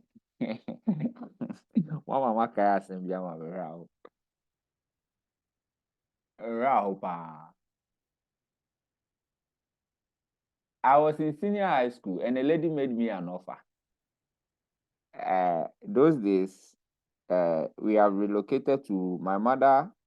We relocated to our new place. My mother built a house and we were relocating. There was no electricity there. So the only way I can learn was to use candles. Those times in my city, that's how at this level, like I started wearing the glasses. Now, a lady made me an offer. She said that her father said if she can be part of the first 20, we were 60 in class, senior high school then, KNUST senior. This was called technology senior high school. She made me an offer and she said that her father says that if she become part of the first 20 people in class, the father will buy her a computer. I mean, in those days, computer was a big deal. Otikopo, the big monitor one. So The question is, what are some of the factors I will consider in accepting those offers? What will I get in return? What I get in return is candles to learn. So you as a person sitting in the exam room, if you are given this kind of case, it is just about factors you consider before accepting that kind of offer. So that is what the question is about. Now I have to ask myself, okay, I need the candles, and candles buying those days, and so then also asem kakra. So what are the factors? Okay, I'll definitely get the candles. And I remember one of the things in the contract was that she would take me to Unity Hall to buy gobe for me. If those of you who know KNUST well, Unity Hall are for just males. All right. So mom KNUST, you realize that the food part hardly will you see a lady. But ladies in the hardly will you see a lady. So for a lady to go with you to the place where I've forgotten the name we give to the place we used to buy the food anyway. To go there to buy the gobe there, it's a big deal. Come on, it's like this person on your computer man to be able to work with such a lady crowd to the place crowd. It's a big deal. Okay, so you have certain things. So what I'm just trying to drive you at is that just read the requirement of the question well. And it is your gateway to getting your marks. So this one is deciding whether you accept it or you will not accept. All right. And if you are going to accept, like my case, what are the things you consider? So it is not really about materiality, like the way we used to do in your question 2, but it is more of question 1. Ethical issues are there. So, like you people pointed out, it's there, you see it. Who are you going to report to? Is there. Now, there are other things that you see in there. Those are financial reporting. That money the bank is going to give you, even if they will give you in the first place. Do you realize that the question said that it is near land and far land, and their currencies are different? It should bring to your mindset the matters of exchange differences. And I've been sitting here trying to tell you about situations where I'm doing budget and I have to change the exchange rate from 10 to 12. So if you see a question like this that is talking about the fact that they are using far land, near land, and there are exchange rate issues involved, you have to talk about the fact of the foreign exchange, effect of foreign exchange rate, and how it will impact the forecast that they are doing. Please, are you getting my point? Hello? Are you getting my point? Yes, please. Again, even if the bank is going to give you that money, banks don't give the money for free. They will charge you loan costs. Have you considered how much they are going to charge them in terms of loan interest? So these are things. So please, my point is that read the requirement of the question well. It is 8 marks. You can write as much as 5 or 4 or 6 points even in there. You can pick it out and write in there. What we do here at review, number 1 is your acceptance issue. And I started with it. Those of you who were here in the beginning, I already showed you the exam questions before we started. So those of you, if you have this book that I'm using, review. This is how, no, this is question 3, audit report. So this is how we started the class. Yeah, your part. And I started by telling you that actually this is your question 5. Have you seen this? These are your examinable questions. Explain the factors you should consider before accepting this engagement. It is your, whether you like it or not, it is there. It is there. Again, what they can ask is that describe the level of assurance. So we learned reasonable assurance, limited assurance. The two types of the report that you will give. You remember we learned attestation and we learned direct engagement. Do you remember? Yes. Then the last question is describe the audit procedures that you might carry out. So whether you like it or not, these are the 4 key things. But you see, in the exams, it can be scenario based. It can be scenario based. So in an exam, a single question may frequently assess your capability to apply the understanding of non-audit engagement. This question has the potential to address various facets of engagement process, spanning acceptance, planning, procedure, and what? Reporting. I have said this. This is where the thing is spanning from. And that is me doing this to introduce you. And those of you who have this book, like everything, I try to make it more realistic for you, for your exam purposes. I try as much as possible to make it like that. So I don't teach audit like, and I'm sorry to say, people teach audit like they are teaching the topics. I teach audit like I'm solving your exam question. That is my approach. And since that thing hasn't changed in your exam, the same way it will be. Yeah. So don't isolate topics. Look at the question. Just look at the question. So let's go back. So there are so many things you might probably see, but I understand this is a class. So if you are now unya time, so unya butre akoken kanya denone sanimano right now unya time, but probably you do that later. Why did I touch certain things in this book? As I make figures maybe a shift.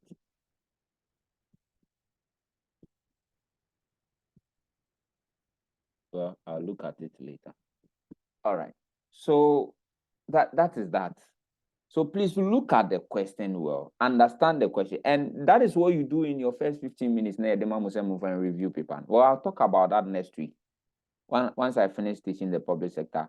And even the public sector, I'm going to send you the lecture on public sector prior to next week. It will make our class very easy. Then we will solve past questions.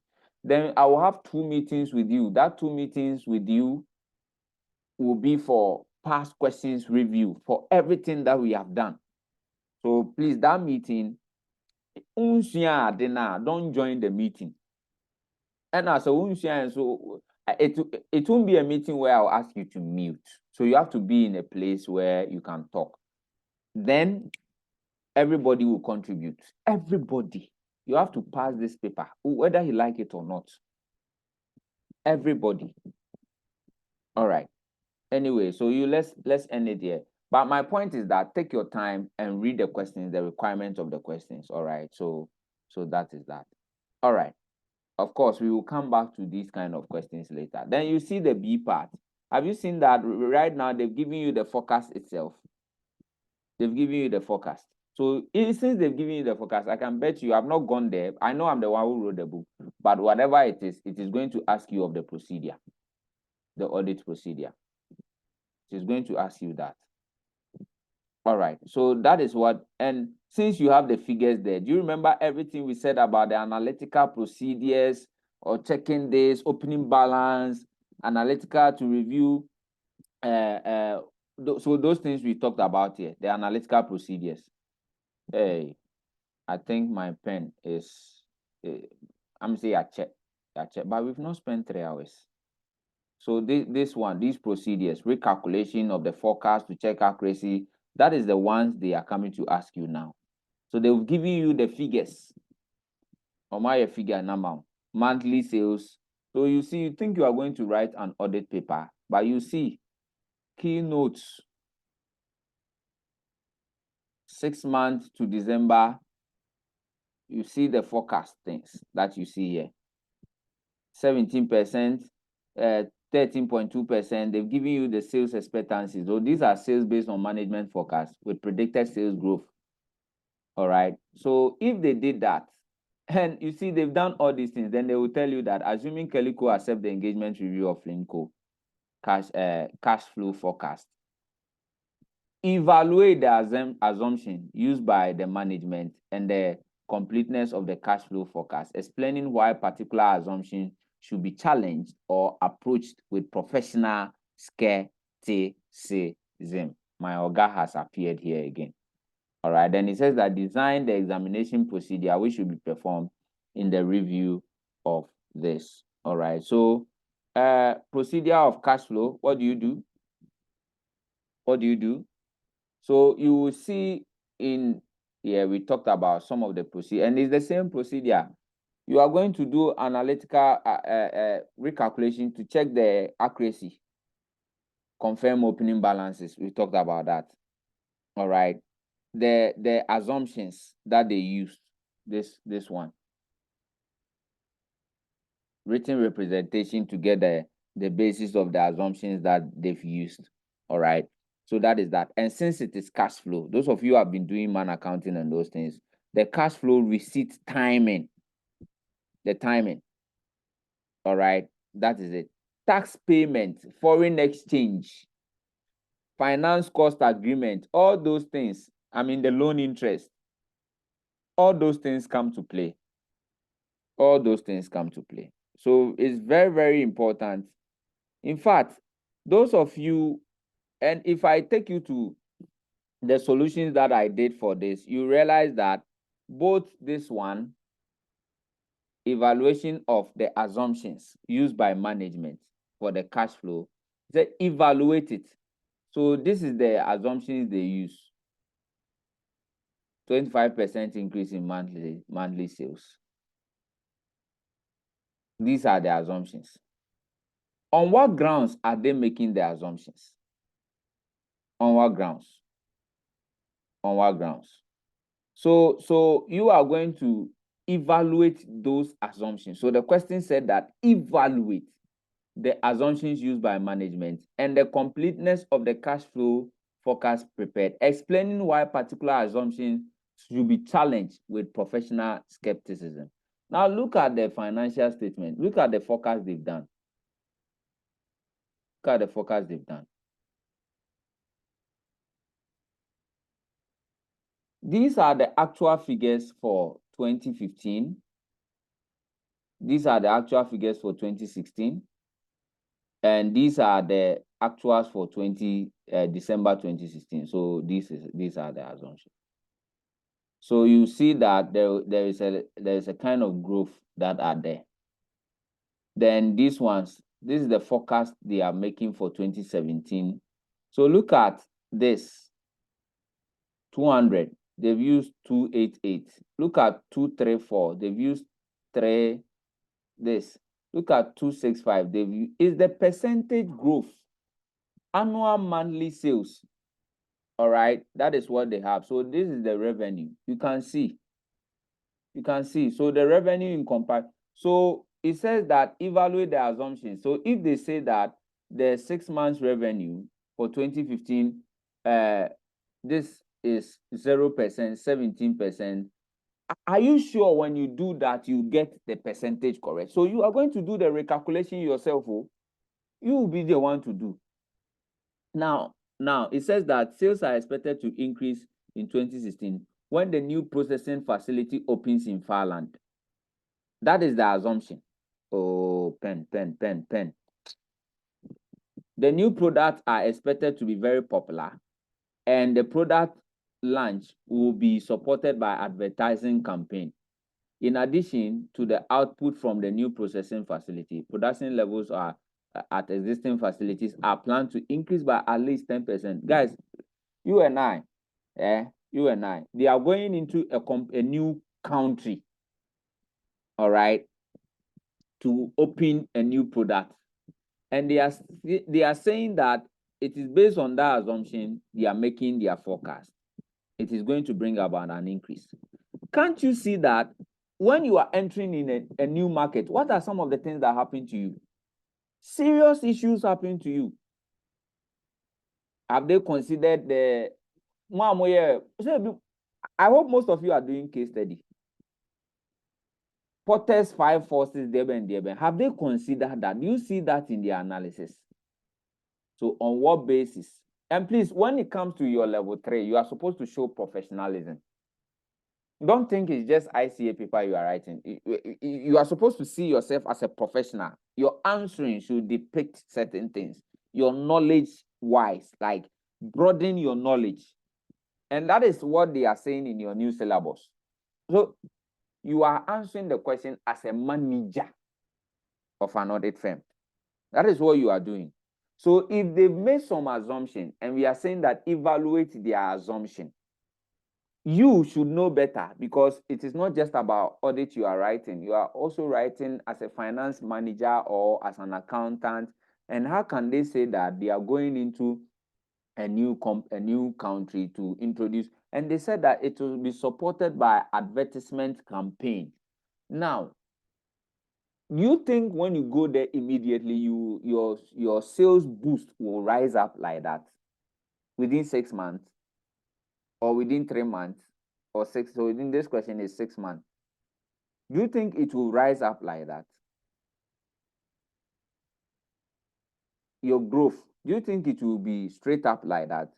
You have to start small with the loss, breaking even, then before you make profit. So you have to query that assumption. And as the question said, if you get that one, if you get the assumption and explaining why a particular assumption should be challenged, all right, and approached with professional skepticism. That is what the question is asking you to do. Then you come to the examination procedure that you should perform. As for the procedure, those of you who have the book, I gave about 28 procedures or 30 procedures for this question, if I remember correctly. All right, so that is that. You see, if you think this thing has not been tested before, I told you. Have you seen this one? July 2023, oh. July 2023. How many marks do you see?